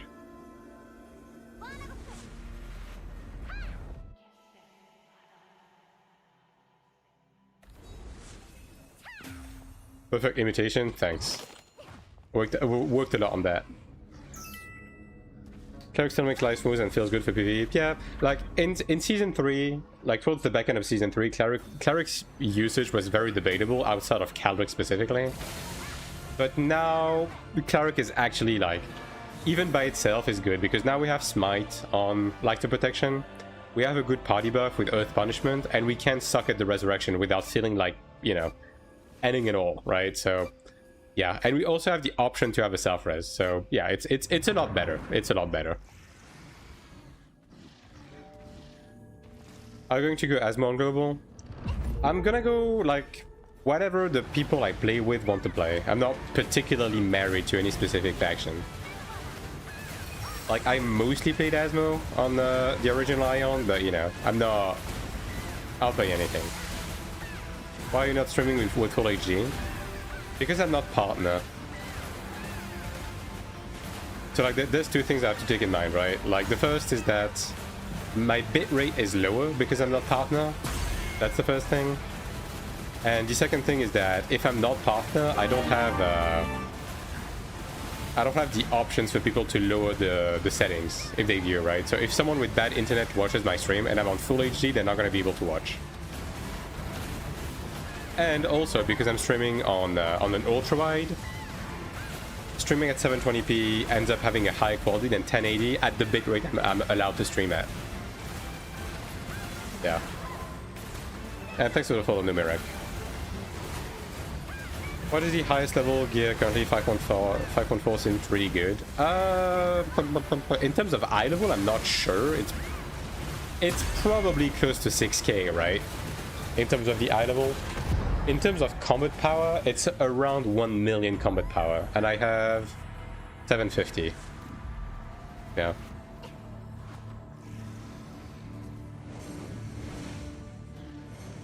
You pay only sub? Yeah, I only pay for the sub, and I'm not really like try-harding. I'm just doing what I gotta do to keep up with the latest content, to be able to make guides and shit.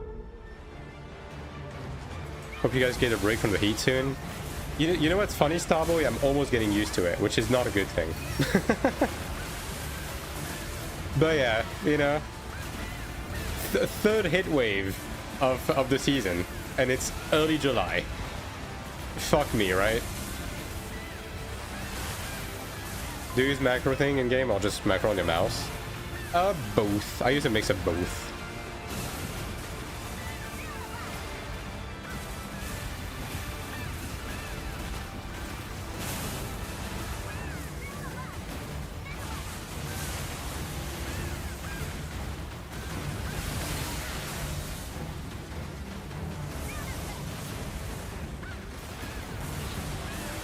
Also depends on the class. I'm not really using LMB on Cleric right now because I'm not built for it.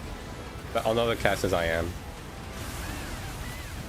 About much store chaos over here? Yeah. Specifically like the littles and stuff. With the AC units. They got raided as fuck.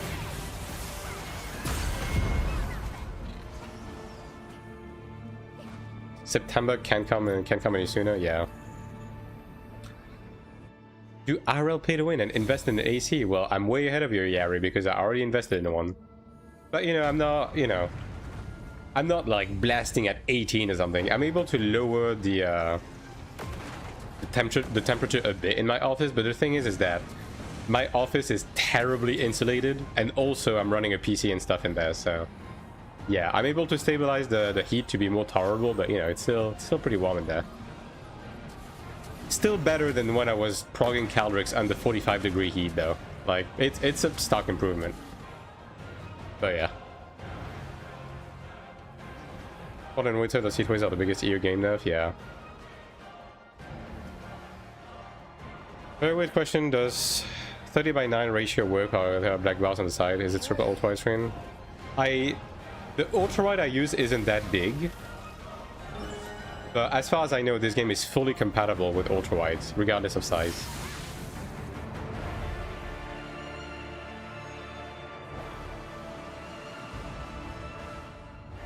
But I like this size of ultra wide though. I think like bigger than that is too much. But this is like just enough. Like this way I get to see the whole arena on screen. You know?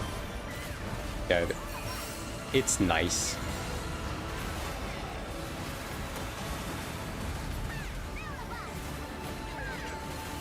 Black.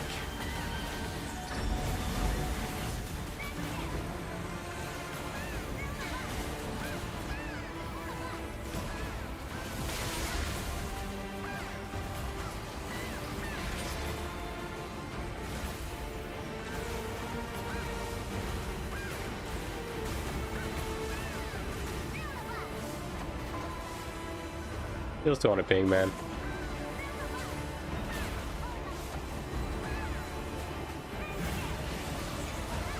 Well, no more rest for you, brother. You're on your own. Alright, 3 swords. Alright, this one, this one. We have to clear 2. Lock the fuck in.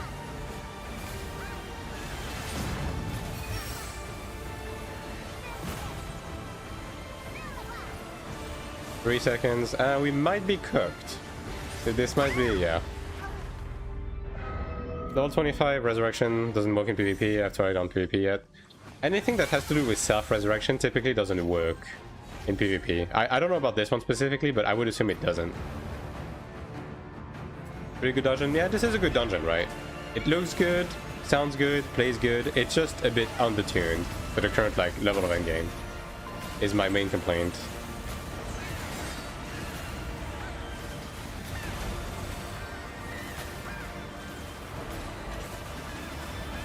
Black.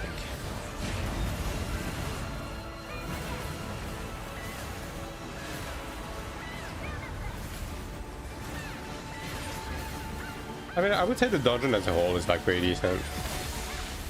But yeah, just a bit undertuned for my taste. Holy shit, bro.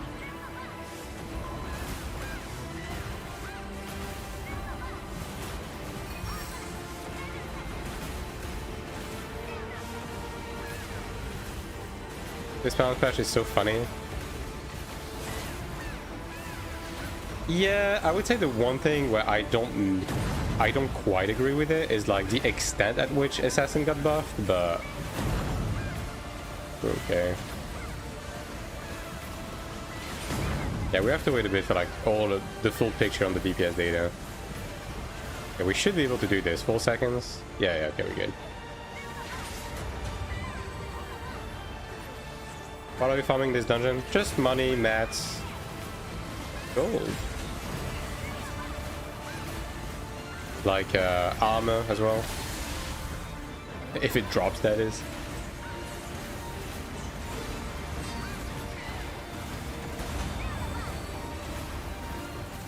Give all the mobs in every dungeon to move to bosses. In regular dungeons, yeah, you don't really do trash bags. In Transcendence and in the upcoming trials, it will have to, though.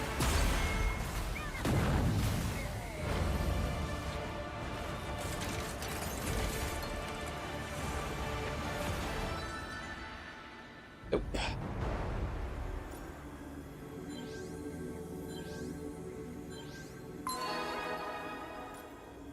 Yeah, I'm going for the lava heart set overall. I got the legs last week. Hopefully I get something else this week. I would like a chest piece or something. That'd be nice. That'd be very cool. Oh my god. Let's do some cleanup on ILC. Holy. I'll take care of these afterwards. Okay. Ah, I guess we're done. Can you show me your inventory? Seems very cluttered. Yeah, because I'm just spamming dungeons, right? So I have a bunch of mat and shit. Like this is my PvP set. These are my currencies, and all of these are consumables. Now, to be fair, I'm not really using all of these yet. Like the main reason why my consumables are cluttered is because they gave us a bunch of like balance scrolls with the chapter 1, which, because they are the highest tier, I don't want to use them yet, but since I'm not using them, they're just cluttering my inventory, so yeah, I don't know what to do with them for now.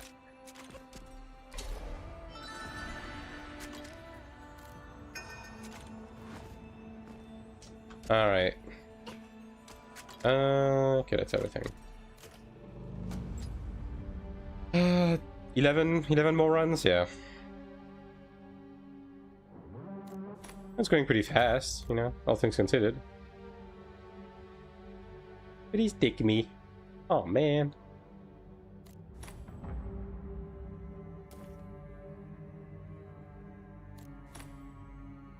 Oh, that's fine, right? Yeah, sure. Ah, it's full. Yeah. God.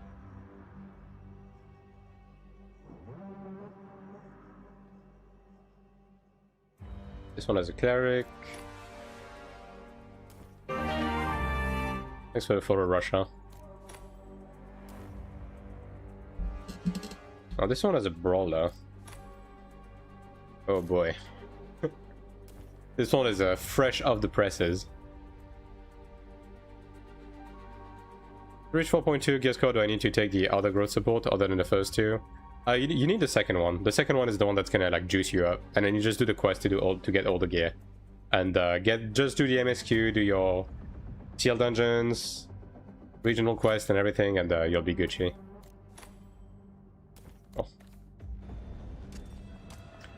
Does Cleric get better post season 1? Yeah, Cleric is in a good spot right now. Overall. Odile energy disappears when you don't use it? No. It just eventually caps, right? And for the inventory Odile energy, the ones that you get from the Shugo shop and stuff, they expire at the end of the season. So like a couple of months from now.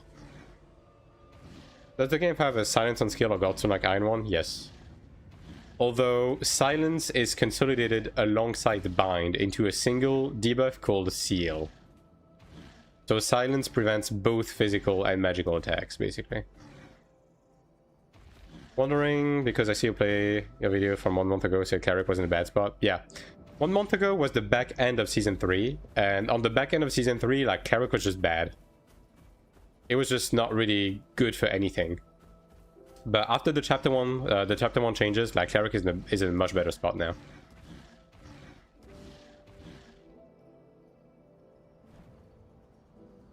Mace Chanter, would you recommend me to go Cleric for my first ult? I mean, broadly speaking, what class you play on your ult doesn't matter, unless you also want to run dungeons with it. If you want to run dungeons with it, it's going to be a bit easier to do it on support. This way you don't have to wait for supports. But yeah, ultimately just pick whatever. Like, if you just want to use your ult to do like Essential Trial and corridors and stuff like that, like, it doesn't matter, just pick anything. Playing Taiwan, I'm trying playing Chanter is a good pick, or it feels bad clearing stuff on its solo. Chanter's doing fine. It's a fine class.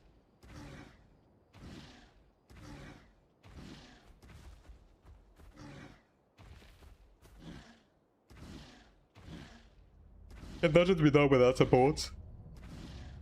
Like the more day-to-day, like more low-end dungeons, like the one I'm doing right now. Technically speaking, yes. Because you can just infinitely like self-resurrect as long as you have stones, right? So for the most part you can. But for the sake of comfort, you do want to have at least like one support in the group. Even for light content. But it's not like AION1 where if you don't have a cleric you just can't play the video game, you know? Always want either Chanter or Cleric, I assume. Like, this type of dungeons, you at least want one of them. For raids, you at least want a Cleric, but ideally you do want both. Yeah. We have a Chanter, so let me just do that.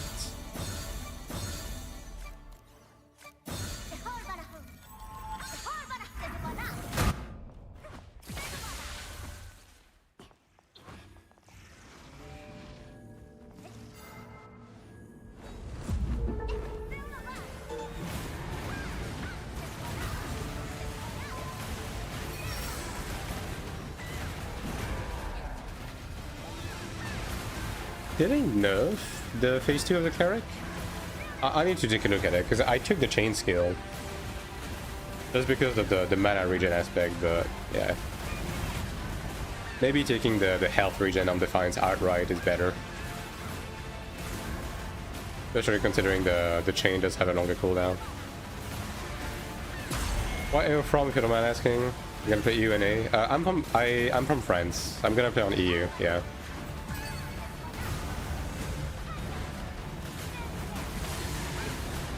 Cleric chain pairs a must. Amount of burn tax, it's not a must. Like, Cleric by itself can manage in Sanctuary 3.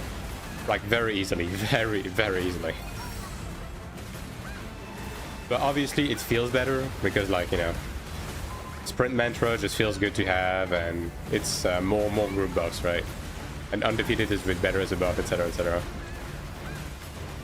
But yeah, I wouldn't say it's a must, though. Especially with how power crept the fight is right now. Thanks for watching. Question to play AION1 for like 7 years. With monetization, yeah. AION2 is... It's not AION1, right? AION2 is very much a modern MMO, more so focused on its PvE offering. But it's undoubtedly, undeniably a fun game. So, yeah, you'll have fun with it.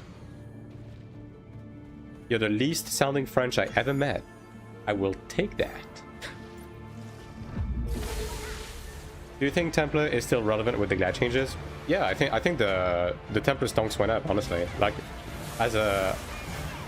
Like, for group PvE, I would say Templar is in a good spot, yeah.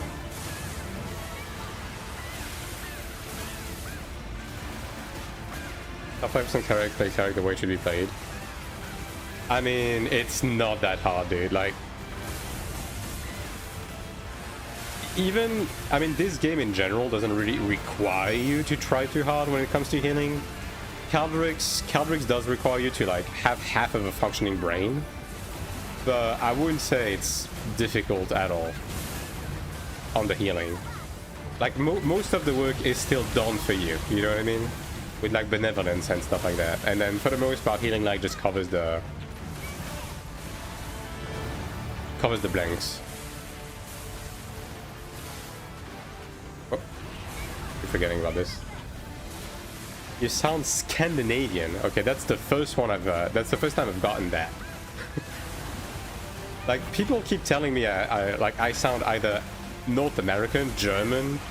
Someone told me I sounded Swedish, but Scandinavian is a first. I'll say that. Does the game feel like support shortage, or is it okay to fill groups?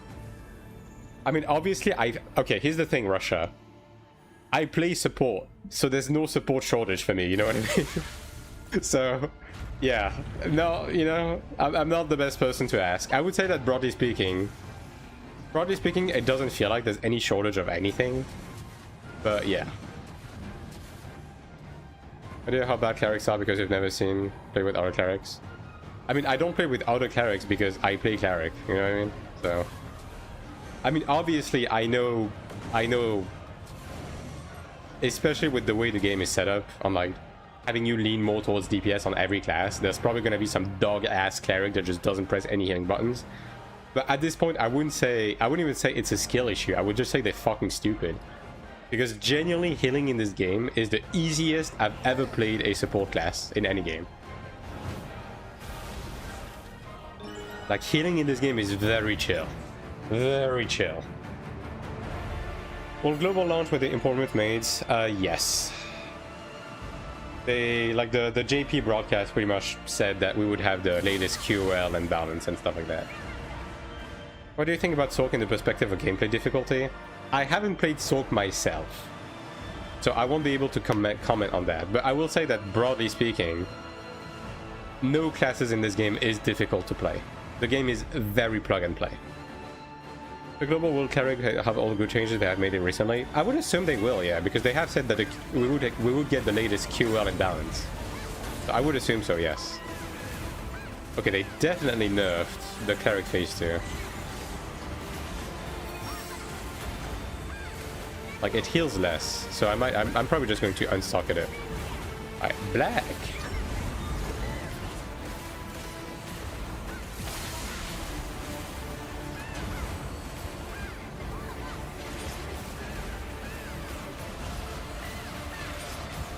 I mean, look, Russia, it's just the honest to God truth, alright? Like, if you're struggling to heal with Cleric on this game, I don't know what to tell you. The healing kit on Cleric is fucking insane. It's absurd how much healing you have. To the point where, for the most part, you just don't need that healing. And you don't even suck at most of your healing. Because it's overkill, you know what I mean?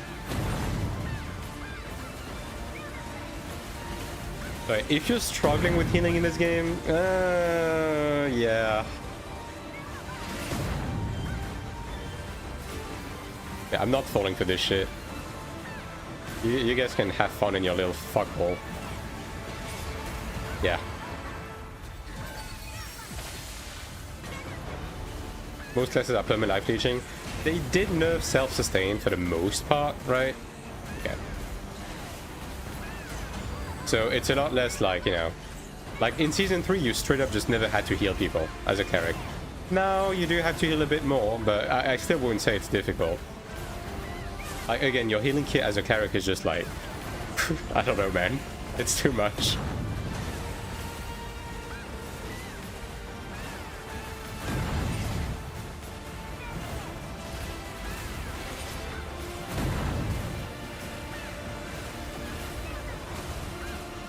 Like, again, I basically don't have healing stigmas, like, socketed, because even just the baseline AoE, like, the baseline healing that you have is already, like, strong enough to just heal every piece of content.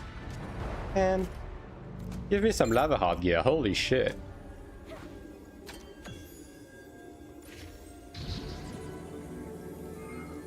How much ping do you have? I have 200 ping. When the game first came out, was hitting more stressful since everyone was undergeared.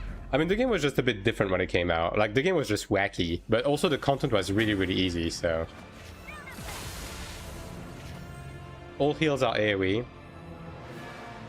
Some of your heals are AoE, some automatically target the lowest health player in your group. So the only thing that you have to pay attention to when it comes to healing in this game is being in range. That's it. You don't have to target people, you don't have to do anything, it's just like positioning basically. So yeah, it's very, very chill. Like, I see HP bar go down, I press Radiant Recovery. That's it.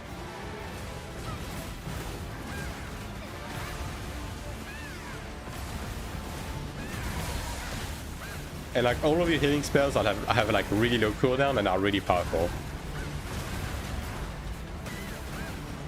Made for mobile. It's just the modern MMO times. That's all there is to it. It's not even like mobile or anything, it's just that's just how modern MMOs are. Because fact of the matter is, if you put any friction in your game, people get upset and quit.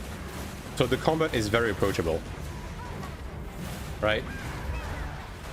Now, you know, typically speaking, they quote-unquote fix that by having more involved content, and AION2 has some good PvE content, although I will say that AION2 needs more difficult PvE content. Like, they have some good fights in there, but they need to make more of those. They need to make more of those, and they need to have, like, even higher difficulty levels, because right now it's, yeah.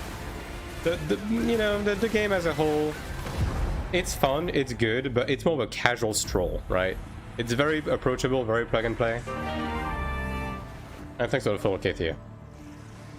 Like Dark Porter S rank. PvE in AION1 was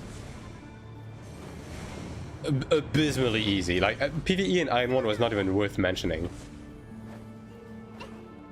But we need more like Sanctuary type content, and we need like a difficulty level even above Sanctuary. It's like, as good as a fight as Cleric was, I wouldn't say it deserves the mention of pinnacle PvE content in your game, you know what I mean?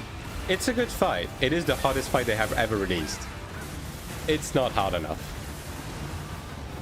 But you know, again, that's me, right?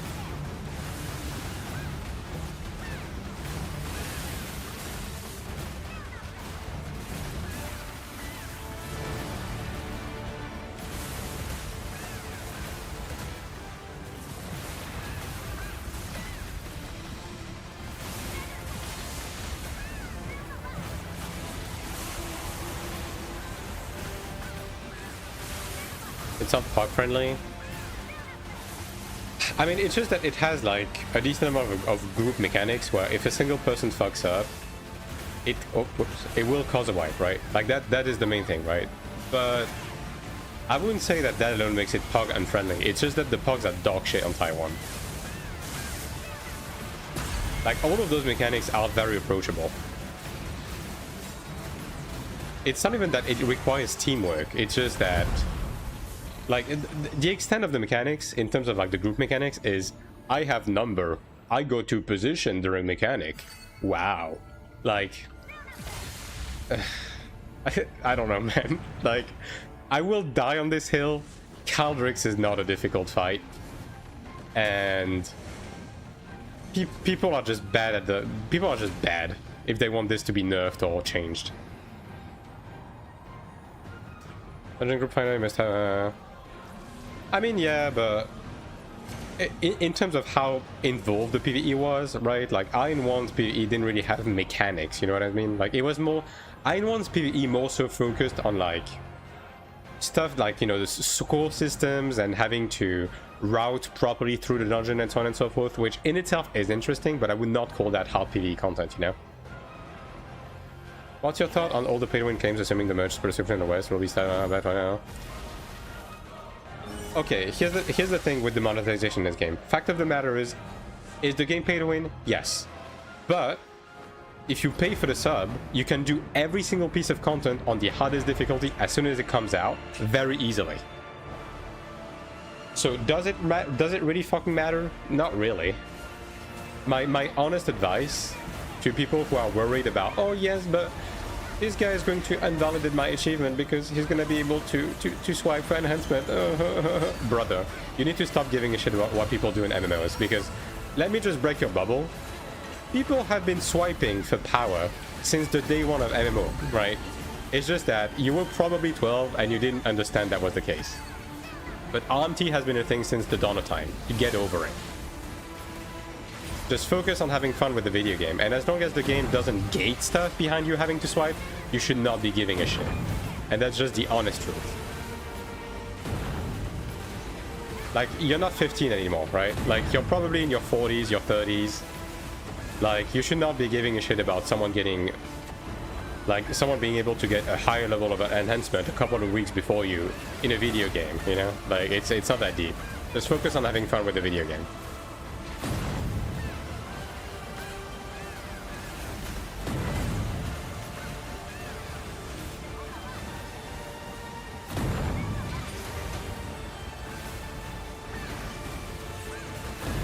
How with that, but Lost Ark kept throwing a video, thought I was already... doesn't look worse than it sounds alright to me. Yeah, it's honestly like, it used to be worse, it's a lot better now. Like, the systems are very friendly to like sub-only players. Black. Like, it's very easy to keep up as long as you pay for the sub. And like, don't get it mistaken.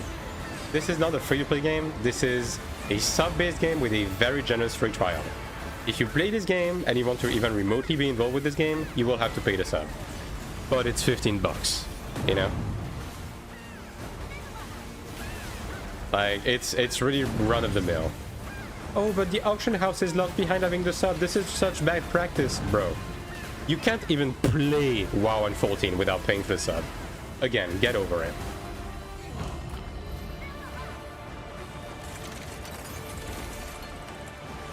Is gathering any relevant?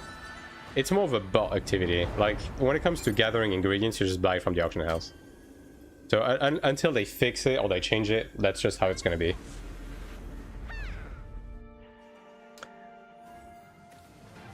Let's talk about how to rate when people get checked like crazy because of it. You don't want that in AION2. I mean, the gatekeeping in Lost Ark was different, right? The thing is, I'm harding for... Okay, here's the thing, Ludi, that you kind of have to understand. I'm not asking for high difficulty in terms of the gear requirement. I'm asking for more difficulty in terms of mechanical requirements, right? That's the thing. They don't need to scale the content any higher. It just needs to be mechanically more involved, right? And the thing is, no amount of gear gets you past mechanics. Even for Cleric that is power crept as shit right now, it's still the case. It's still a pretty easy fight. But if you can do RGB2, it doesn't matter if you spend 10k into the game. You're not clearing the fight, right? This is what I'm asking for. On Sanctuary, I think it's not hard. Entry restriction is pretty hard, so one-shot mechanics, I'm not right. Yeah, but one-shot mechanics are... They are mechanical gates, right? They are not gear gates. And this is what I'm asking for. Imagine having fun playing video games. Yeah, I know, right? Crazy concept. Also, I'm gonna be honest. Okay, this is gonna sound a bit harsh, right? Like, don't take it the wrong way, but the majority of the people that cry about pay to win and stuff like that are like, yeah, but it's not a fair environment. Like, back in my days, every players could be rank 1 with just effort and everything. Bro, I'm gonna be honest. Even if pay to win did not exist, you probably would not be good enough to be rank 1. So stop worrying about this and just play the fucking video game. How about that? And do you know how I know that? Because on the other anti-South games, like AION2 and Throne and Liberty, I was a fully free-to-play player on those games, and I was rank 1 and everything. And people were still bitching about pay to win, saying the same shit. So just be deadass for a second, like, just focus on having fun. Alright?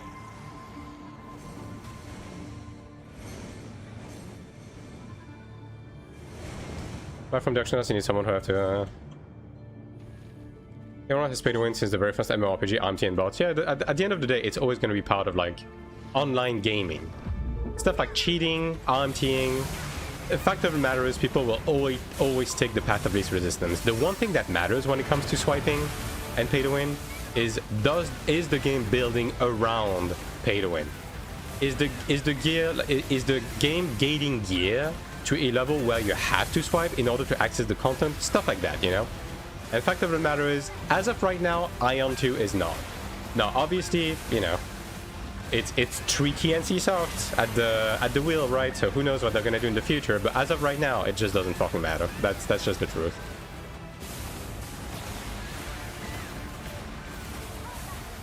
You know what's funny about PvP on Reddit? Yeah, but Reddit is not a real place. Like, the people on there, like, are not real people. How much do you spend on this game per month, personally? 15 USD for the subscription, and that's it.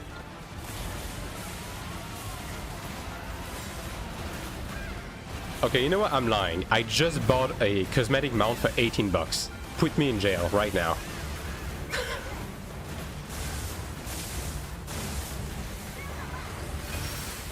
Yeah. Whatever. This on pay to win when... Can't talk anymore, no leveling content, how's about last talk? Yeah. Like, the problem with, like, pay to win mechanics and stuff like that is when content is gated by said pay to win. As long as it's not the case, you should not be giving a shit about it. Ban him! Look, how could I not buy this fucking skin, dude? It's a white dragon mount. You guys get it, right?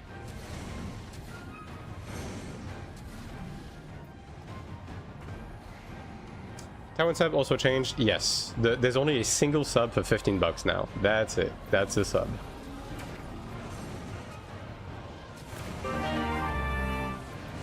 And thanks for the follow, SVB.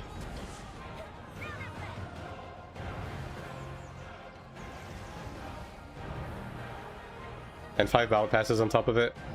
There's 2 battle passes. But if I'm gonna be honest, I just haven't been buying any battle passes because they're just not worth it. Like, they just don't give you anything that's, like, worthwhile. One of them is actually just completely worthless. Like, one of the battle pass is mostly to get, like, cosmetics, and the other battle pass is to get a bit more dungeon energy, but it's not worth the money, like, at all. Like, in Korea, it might be worth doing currency conversion for it because, like, the rates are better in Korea. But in Taiwan, it's just not worth it.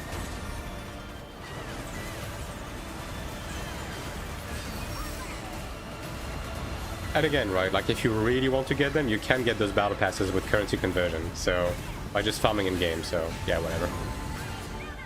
Gold.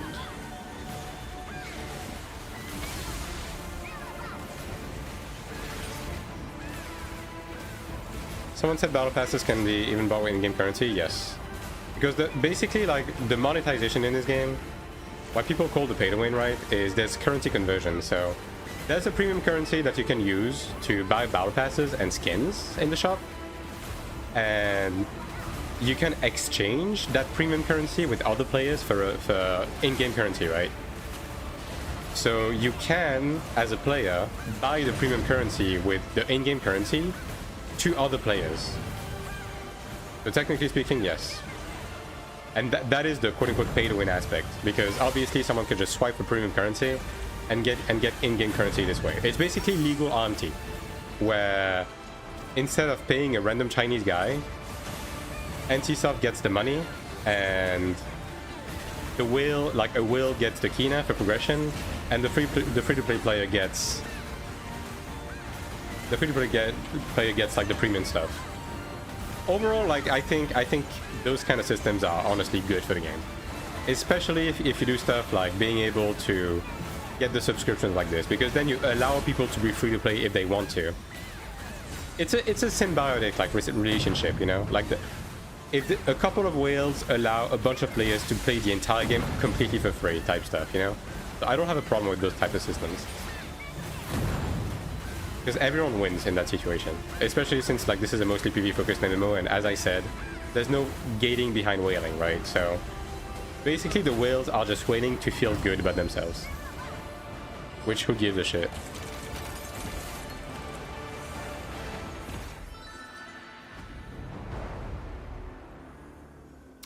Pretty much standard MMOs currently, yeah. I mean, even WoW has the exact same system with the WoW token. You can just buy a WoW token with real money and then sell it for gold in game. It's the exact same. It's the exact same system, functionally.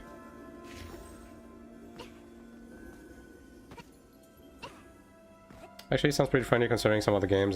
Yeah, I mean, as I said, right? I've been playing this game for like 7 months. I have never once, never even a single time, felt compelled to swipe. Not a single time.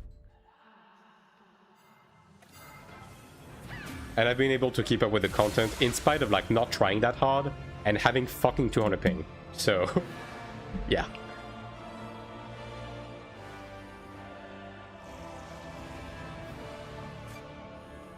Trust me, when I actually play this game, like full-on degen mode, like crazy style, on global, I'm gonna be way ahead of that in terms of progression without swiping. Because I'm actually gonna be trying.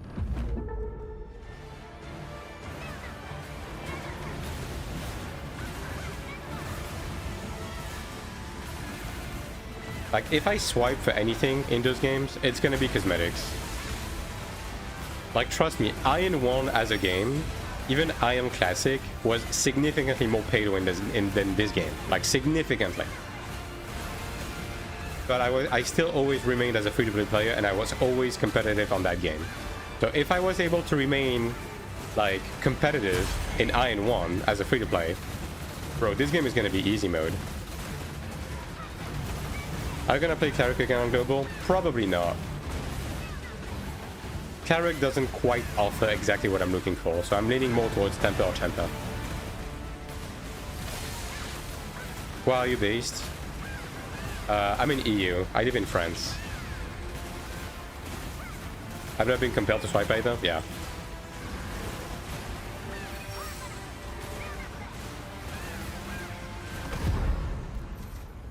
Damn, this bitch died fast.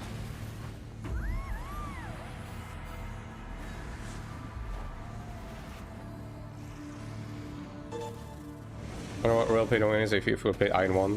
I mean, there was games that were more pay to win than AION1, but just comparing the two, AION1 was undoubtedly more pay to win than AION2. It was also a lot more grindy to be able to just simply keep up. Like, AION2 is just like AION2 is just a fun stroll, dude. AION2 is so laid back. AION2 is just fun, you know? It's just fun. Which how are we going to then? We don't know what the servers are. So, TBD. Well, because I didn't catch server launch, and I thought I would, Oh, man. I wish people would not stack that at melee range. Ah, do I? Whatever. Bro. Whatever. I should just be using self-res for this.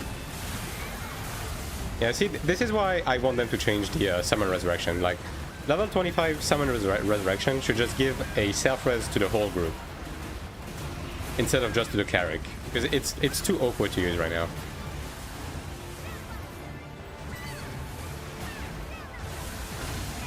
I'll go down and then push it.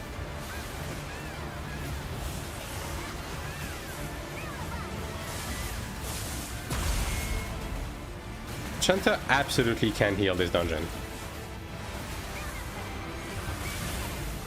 Like, the healing in this dungeon is not that involved, to be honest. Like, again, the only piece of content where Cleric's healing was even remotely used was unreleased Caldrix. That's it. Every single other piece of PvE content in this game, like, Chanta can handle the healing by itself. Just fine.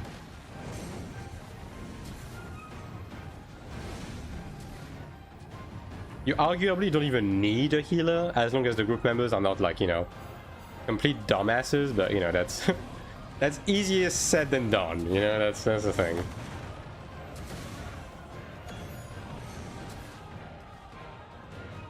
Chanta's a great buff. Yeah, I mean, Cleric is also, like, fairly decent on buffing now. Like, again, as I said, I think Cleric is in a good position. I think it's where it should be. In relation to Chanta. Because, like, I believe Chanta has a bit more personal DPS and, like, RDPS overall. But Cleric provides more healing, right? But at the same time, Cleric is still feels good enough in a, like, by itself. And it still provides stuff to the group even with the Chanta in the group. So I think the dynamic between the two is, like, fine. Guy can overheal most of it with his own, doesn't catch every fucking damage. Yeah, I mean, both of the tanks have a lot of self-sustain, yeah. I really wish this guy would not use Out of the Storm, but what can you do? People just don't realize that Earth Benediction is just better. Unfortunately. And I think most Chantas are just too lazy to switch their stigmas.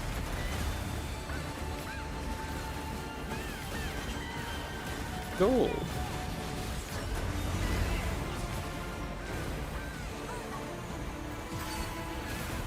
Did that hit the Chanter? Don't think it did. Oh well.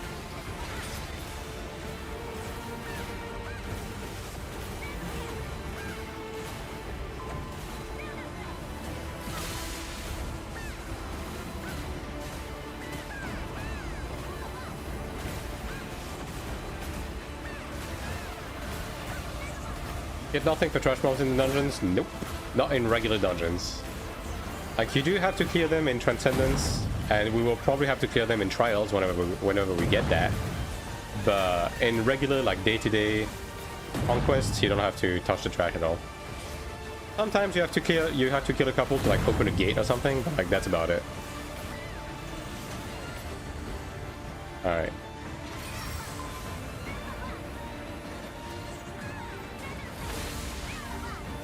Black.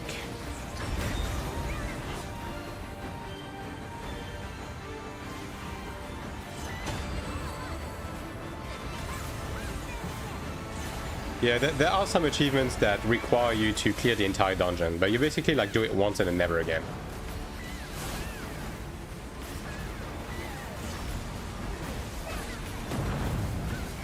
I think most of those achievements give you, like, accuracy or something, I believe.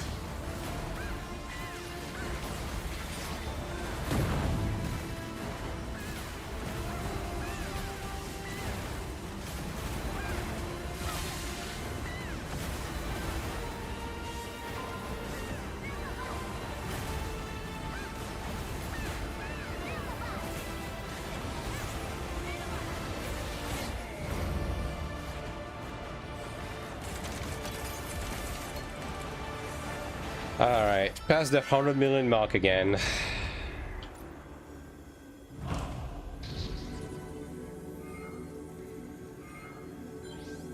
Just need a little bit more money, and I'll be able to make my Horn Dragon Guard. I mean, it's more than a little bit more. I need like 70 mil or something. Alright, well, time to find another group, I guess. And farm the mods in dungeons for kin and mats? Not anymore. They removed all loot from trash packs in the dungeons. And thanks for the follow, Oski. Or Oxy, rather.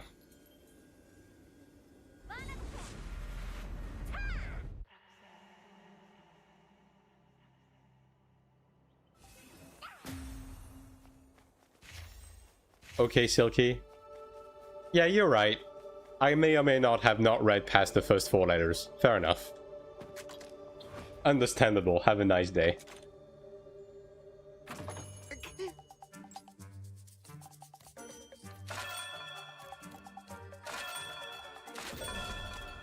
Watch your guide, very informative video.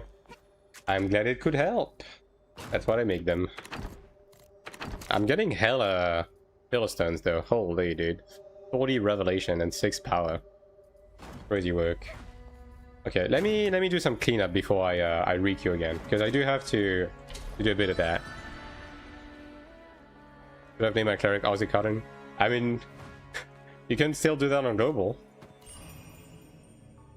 Alright, so let's see. Potential stones. There. I'll just make all of it into potential stones for now. Yeah. I don't really need fragments anyways. Dude, I got a lot of fragments back from the inheritance refunds. Like, holy shit.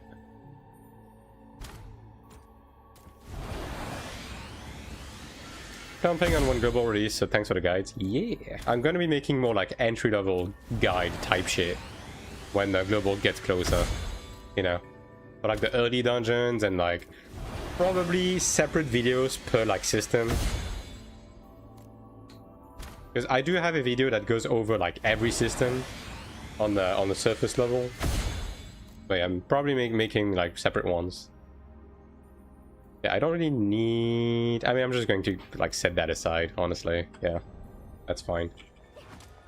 We're gonna do a couple of things. We're gonna clear up a bit, and we are also going to upcraft the Obsidian Guard right now.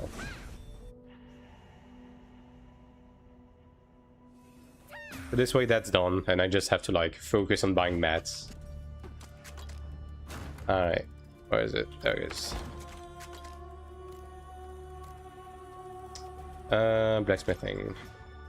Why not casually enjoying the environment since story get familiar? Yeah, I mean, now's the good time to just jump into the game and get familiar with it. And like, yeah, get a feeling for what class you want to play for global. Like, just jump in, grab the sub, right? And yeah. Especially with the equalized PvP and stuff. Alright. Any idea what really comes, by the way, of summer 17th September? We don't have any official news, but it's basically my personal expectation, and you know, take that with a grain of salt. I think the 17th of September is going to be early access, and the regular release will be on the 22nd, because the release of AION2 was on September 22nd back in 2009, right? And I think they just want to mirror the release date. So yeah, early access 17th, full release 22nd. How does the Ludo Guard compare to the Horn Dragon?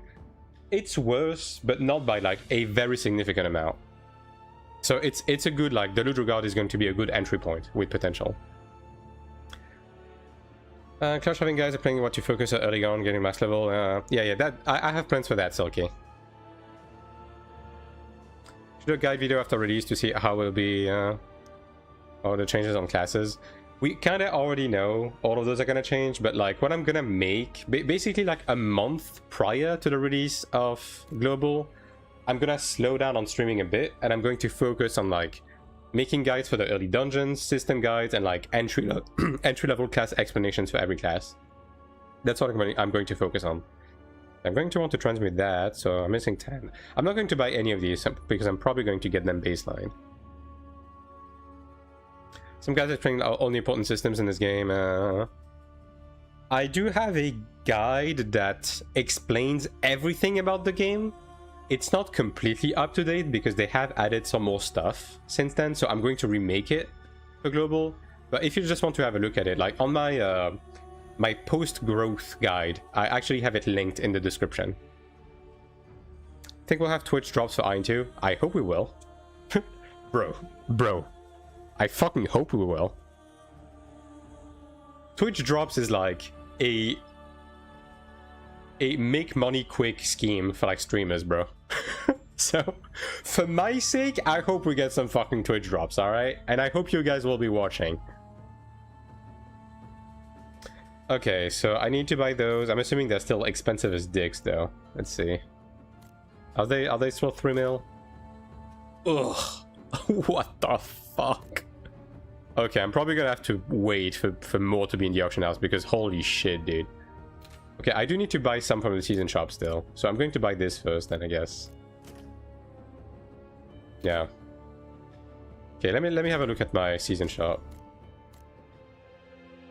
Season coin situation. Okay, I can probably buy the gold fluxes. Okay, not all of them. Yeah. I mean, I'm definitely going to be able to craft it this week, but whether my wallet is going to make it past the craft unscathed, that is up in the air. Yeah. Yeah. Bought mine after for 3.4, yeah. I mean, I'm assuming there's a bunch of people that just, like, raised the auction house because there was just reset, so a bunch of people are able to do their crafts right now. Try to find guide for Cleric and your YouTuber can't find that. I don't have class guides right now. I'll be making entry-level class guides closer to release because, like, classes are changing too much, like, on a week-by-week basis for me to be making anything right now. Like, I'm gonna be honest, I even just regret making the tier list video because everything I said was relevant at the time, but the thing is that people still take it as gospel right now, even though there was like 5 balance patches since that video happened. You know what I mean? So yeah, I'm probably not going to make those types of videos anymore. Crafting what to focus on professional when the game comes out global. Yeah, will do.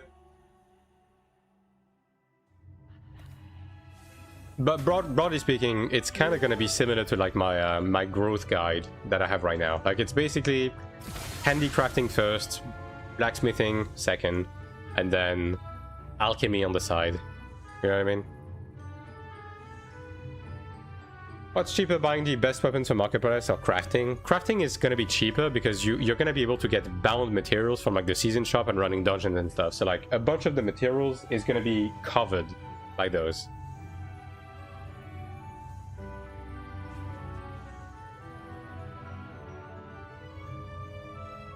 Because like in the season shop, like if you go into materials, you can buy a bunch of those materials with just season coins, and then you get bound mats from dungeons as well.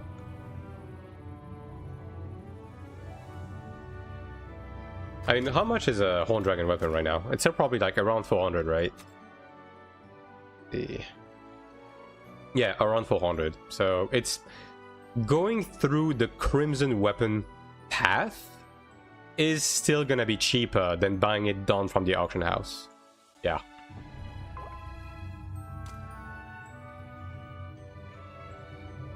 That's really expensive as fuck. Not necessarily, because like when you look at the release of Taiwan and Korea, for the first few weeks, everything was cheap as fuck because the economy was fresh, right? So honestly, I expect, because like early on into global, you're gonna want to focus on making crafted accessories and stuff like that, you know? And doing it early on is gonna be worth it, because like stuff like the rattle mines, when people are still stuck inside of Dropnir and Crowd Cave, these are gonna be cheap as fuck. They were like early on Taiwan, they were like 150k, 200k per, you know what I mean? So yeah.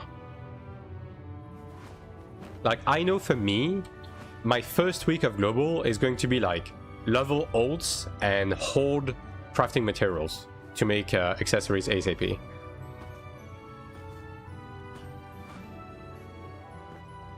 Like my path is gonna be Star Dragon accessories, Ebony weapon, Star Dragon armor, and ride this until I get endgame to inherit into.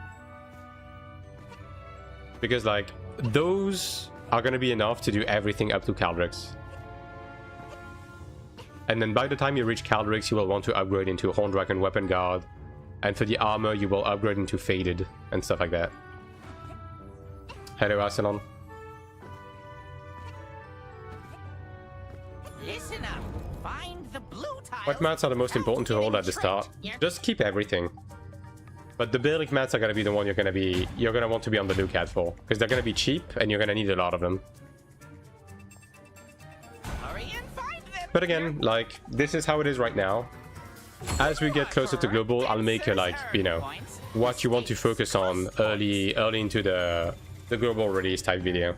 Moving on to the next round. You get extra And he was points drunk for again, collecting Singlet go balloons, burr. I mean, the assassin buff is... I mean, basically, assassin is back to being the best DPS, right? The gladiator buff, I genuinely think people are just being stupid.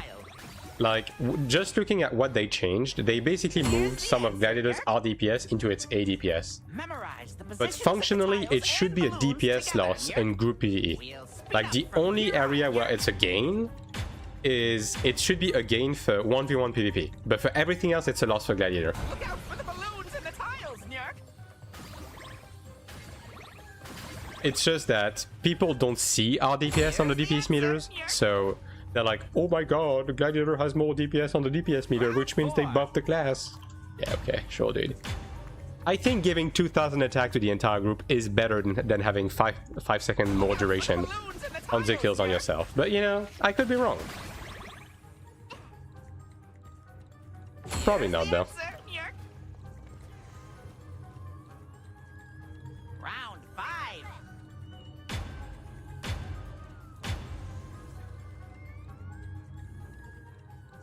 Look out for the balloons and the tiles. Work call. Imagine working. That is based. And that is cringe and not based. Here's the answer, Nyark. Okay, one more. Okay, now we're done. Good. Yeah, I kind of need to... I'm probably just going to stash these scrolls, actually. Yeah, because I'm just straight up not using them for now. Yeah, all of them are at 50. These are the ones they gave us. Look out for the balloons and the tiles. The fucking Nyark. shield ones I probably just should use out of raid, but I'm probably just gonna keep them for the sanctuary. Here's the Yeah. answer, Nyark. Well, was already calling glad God get 3 minutes on DPS drop, but I can't. Okay. What? Ranger's DPS got buffed.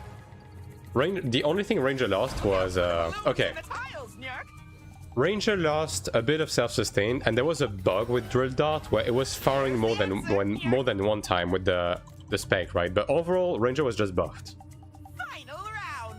Keep Now going. maybe the bug fix dropped Ranger's DPS a bit. I don't know about that. I don't know how frequent Out for the balloons the and tiles, double Nyark. fire on Drill Dart bug Since was. it's the last round, I'll give you extra time to grab the balloons, Nyark. But like, I mean, again, in terms of like DPS numbers, it's a bit early to say. But just looking at what they changed on Gladiator, it should be an RDPS loss. Like, yes, they're gonna do more ADPS on the DPS meter, but like in terms of like the group DPS, it should be a loss. Because basically, like, it was giving a bunch of attack, multi-hit, and stagger to the entire group, and now it only gives it to itself. And the only thing it does now extra is that it has more duration, so you have more uptime for yourself on it.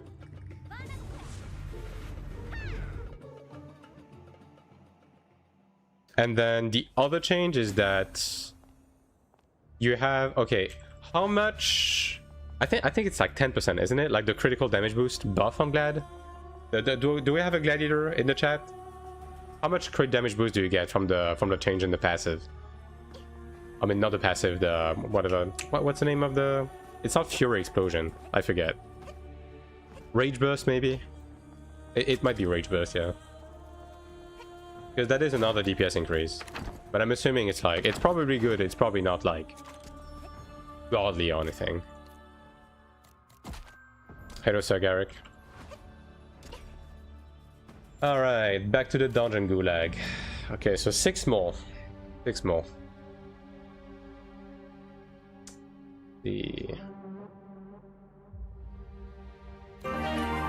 Thanks for the follow, Ludi. This guy wants 850k. That's crazy work. I mean, hey, maybe he'll take a cleric. Oh, room is full. Good. I'll join that. Please take me. Oh man. This guy's 750. Why are you asking for 800, little bro? What are you doing?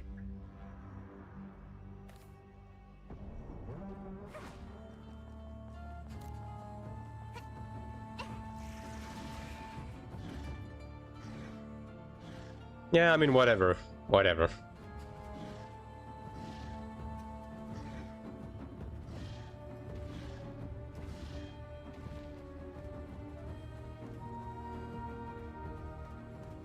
Again, people don't really have a grasp on what RDPS is, so... Unless, like, until we have an actual fight in Chapter 1, where we can actually get proper DPS data, I'm not gonna give a shit about anything.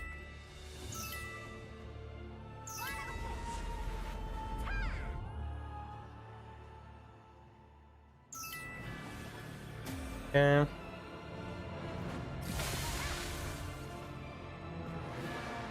We do have a Chenner. Very cool.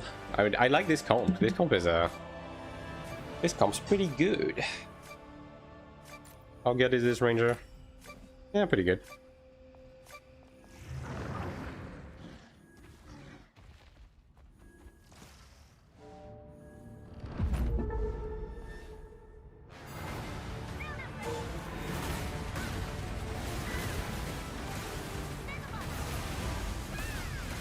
What do you consider pretty good? I mean, he has like the typical, like, you know, I won AION2 starter pack, you know. He doesn't have the nemesis weapon, you know, but you know, he has the horn dragon stuff.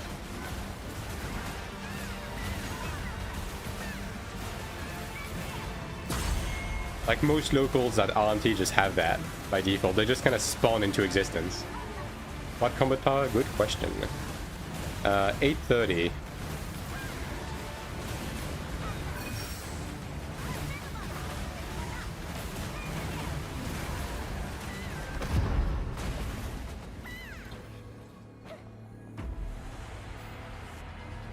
No wonder the counter is cleared fast. Yeah, I mean, most people are just around that progression level on Taiwan.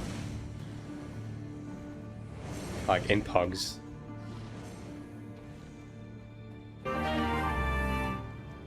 Thanks for the photo, Alex.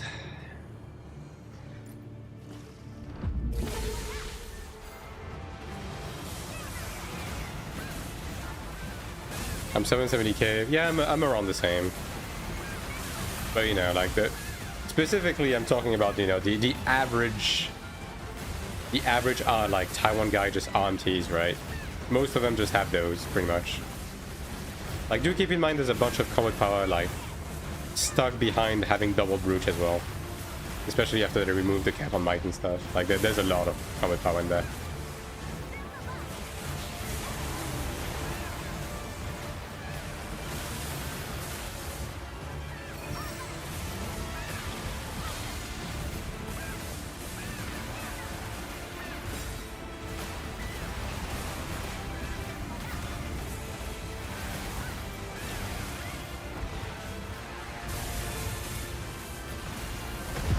Like, if you're still stuck running blue brooches, you're probably using like 60k combat power, if not more. What do you need to do with that red cone?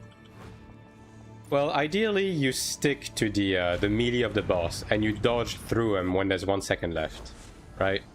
But the problem is that most pugs just stick all of their circle up right against the boss, which makes it difficult to do that without just eating shit.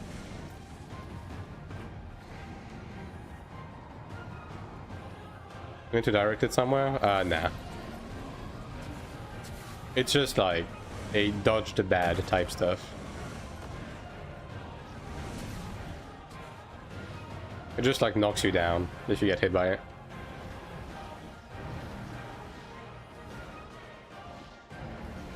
I mean, maybe you can use it to like aim at the pillars. I don't know, I haven't paid too much attention to it. It doesn't really matter, even if that's the case.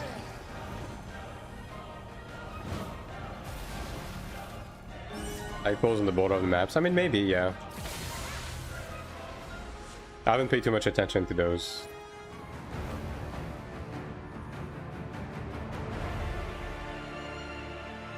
Although, I don't think you would be able to hit all three of them.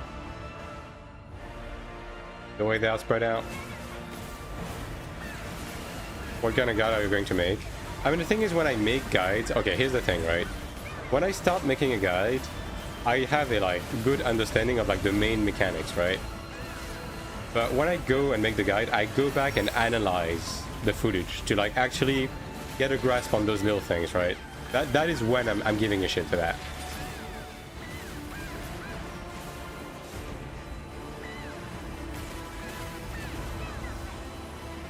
And that's usually when I notice stuff that nobody notices because it doesn't matter too much. But you know, I do make sure to include them in the guide. I think we'll be getting 16 slots. I don't think we'll be getting 6. I think we'll get 5. Hmm.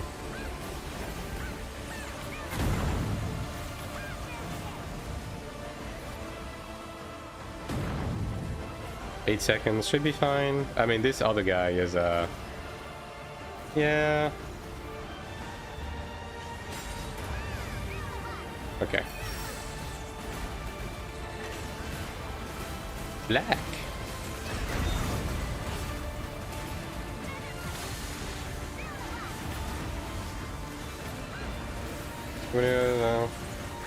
Quick functional into Discord introducing business model apparently. Oh, do they? Is it a video or what is it? First team updates, reveal monetization, English. Alright, is it a video or is it a thing? Okay, you know what? I'm gonna take a look at it. Let's take a look at it. Alright. It's a wall of text. Yeah, that's fine. Alright. Full screen. Bam. Type. What about that red telegraph? Just direct so it doesn't hit people? The line, yeah. It snapshots like 80% of the way, so you just like aim it outside of the circle and then you dodge out of it. Team update, business model or approach. We are thrilled to be bringing AION2 to players globally this September. As we approach launch, it is important to us that you understand exactly how the game's economy and business model will work before you step foot in Eritrea. Alright, our goal is to be transparent about the entire approach, and while some areas may change as our preparation for launch continues, below is the current overview of the system that will make up AION2's business model and economy. 1. Free-to-play. AION2 is free-to-play and is accessible to every player with no purchase required. How you invest is entirely up to you. Okay, so same thing, currency, Kina, and Kuna. Buy shop items, unlock the battle pass, and acquire Kina via the exchange. Okay, so far, this makes it sound like it's going to be the exact same business model as Korean Taiwan. Market, center of AION2's play, different economy, players buy and sell items using Kina. Both prices are set by players and reflect the value of the place on the item. An active membership is required to trade on market, so same thing so far. Players convert between currencies through player-driven exchange. One player is Kina for sale. Exchange, item or passes sold for Kuna. Active membership, okay, so same thing. Membership, monthly subscription of $15 a month. Include the market, Kina, additional gameplay benefits for members. Access to a special shop allowing for extra purchases with Kina. Exact same. In-game shop, cosmetics and consumables. Potions for resurrection can assist during combat. Okay, so the exact same thing. Battle pass. Sold on per character basis, provide combination of cosmetic items, upgrade materials, and other in-game currencies. So exact same thing. Founders pack. Okay, so this is going to be the early access, right? Ahead of launch, we'll offer Founders pack, our way of thanking players who want to show their support. Into making these packs and have a meaningful way to celebrate the support. Excited to share more very soon. Selection of cosmetics. Consumables to aid your air. 5 days of early access. Yep. So this pretty much confirms it, by the way. Early access 17th. Full release 22nd. Early access servers will have separate markets, exchanges, and PvP matching for a period. Yeah, same as Throne and Liberty then. Early access servers are going to be separate. As we move towards global launch, our commitment, continue communicating openly. Okay. Yeah, so it's the exact same BM as Korean Taiwan. Nobody's surprised, which is fine. The BM is fine. Like, the business model as it is fine.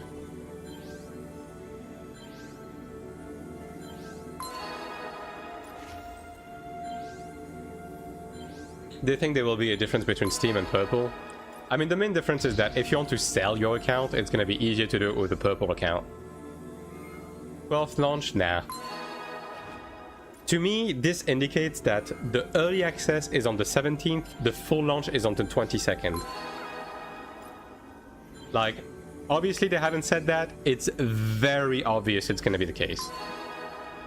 How long will those be separated? Isn't it risky? Basically, it's going to separate until the economies are like... Economy and progression is about the same. So it's probably going to be separated for like Season 1. And then it's going to merge into Season 2. They did the same thing on Throne and Liberty.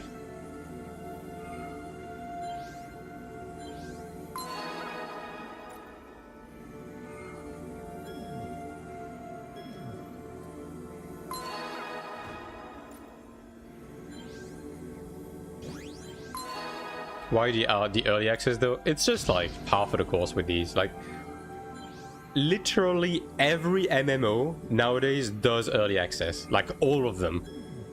It's just very fucking expected. So yeah. It's probably going to be the same thing as Throne. So you're going to need to pay like a $40 pack to get to the early access. And there's going to be like maybe like an $80 and $100 pack to get more cosmetics and stuff like that. Same old, same old. Like this doesn't come as a surprise. And if you've been watching the stream for a while, like I've been saying that they're gonna do it. So you genuinely should not be surprised. And I'm guessing the early access skins will probably include the stuff from the Season 1 cosmetic rewards for rankings that they removed from the game. So the bike and stuff. Full of people that are gonna be like, yo, have you seen the BM? Yo, that's crazy, dude. Yo, pay to win. Yo. I'm gonna have to deal with that for the rest of the day. Pray for me, chat. My.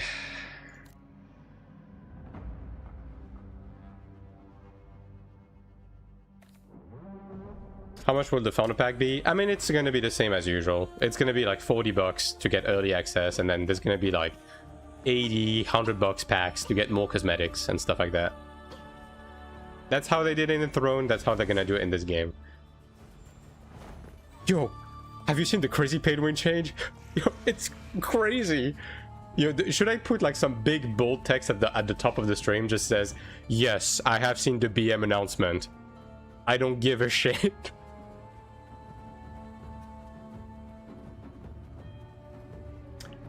But have you seen it though? Pay to win.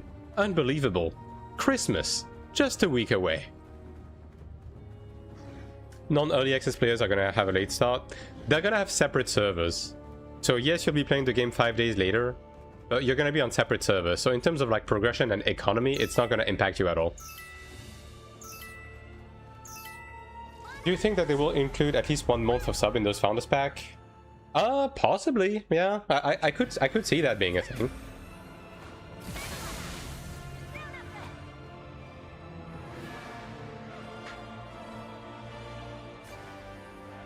Man, did you see it?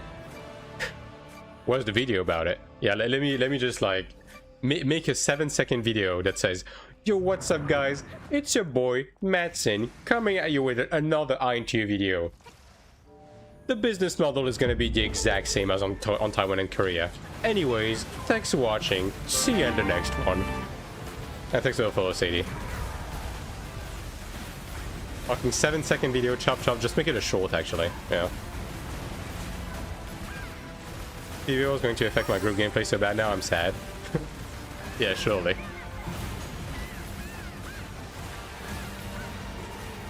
There were like 20 AI videos shortly. Ah, yes. Big fan of those. The amount of slot videos. Yeah, it's gonna be the same as usual. You're gonna have a thumbnail, like you're gonna have all of the MMO content creators that are completely washed with like soy facing in the thumbnail, like with like AI generated, like an AI generated picture of AION2 with like the wrong logo, with like big bold red text like AION2 pay to win. It's so over. And with them soy facing in the thumbnail. It's gonna be great.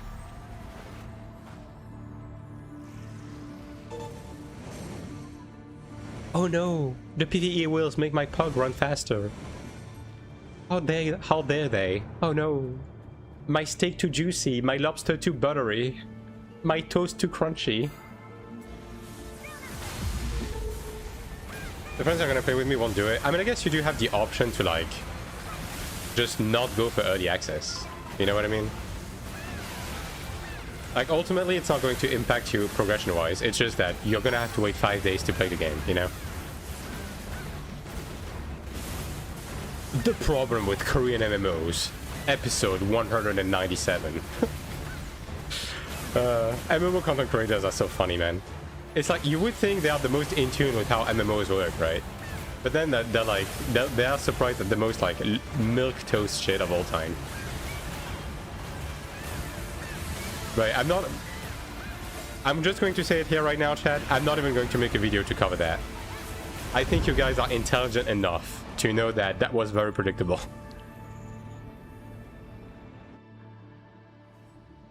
I've been saying this. Like, the business model as it is in the game is fine. It's perfectly reasonable.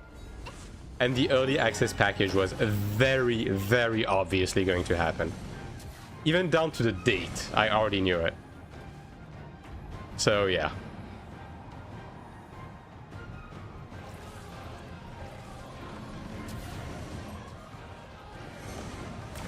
And you know what? I'm gonna be paying for the early access package.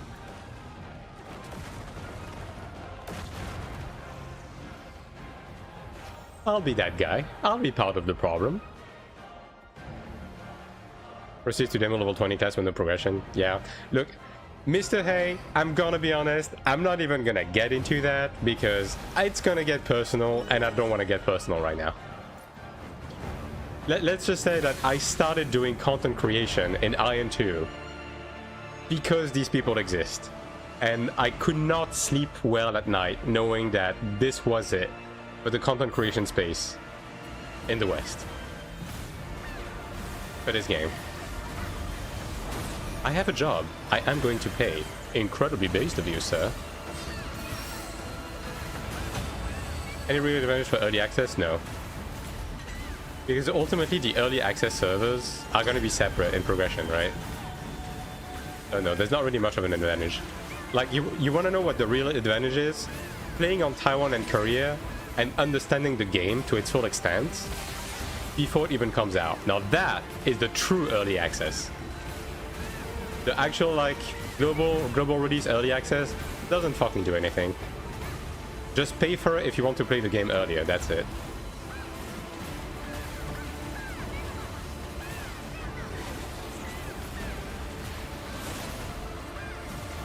There's this thing called disposable income, and I am willing to use it on this, yeah. I mean, better this than, you know, doing coke or smoking.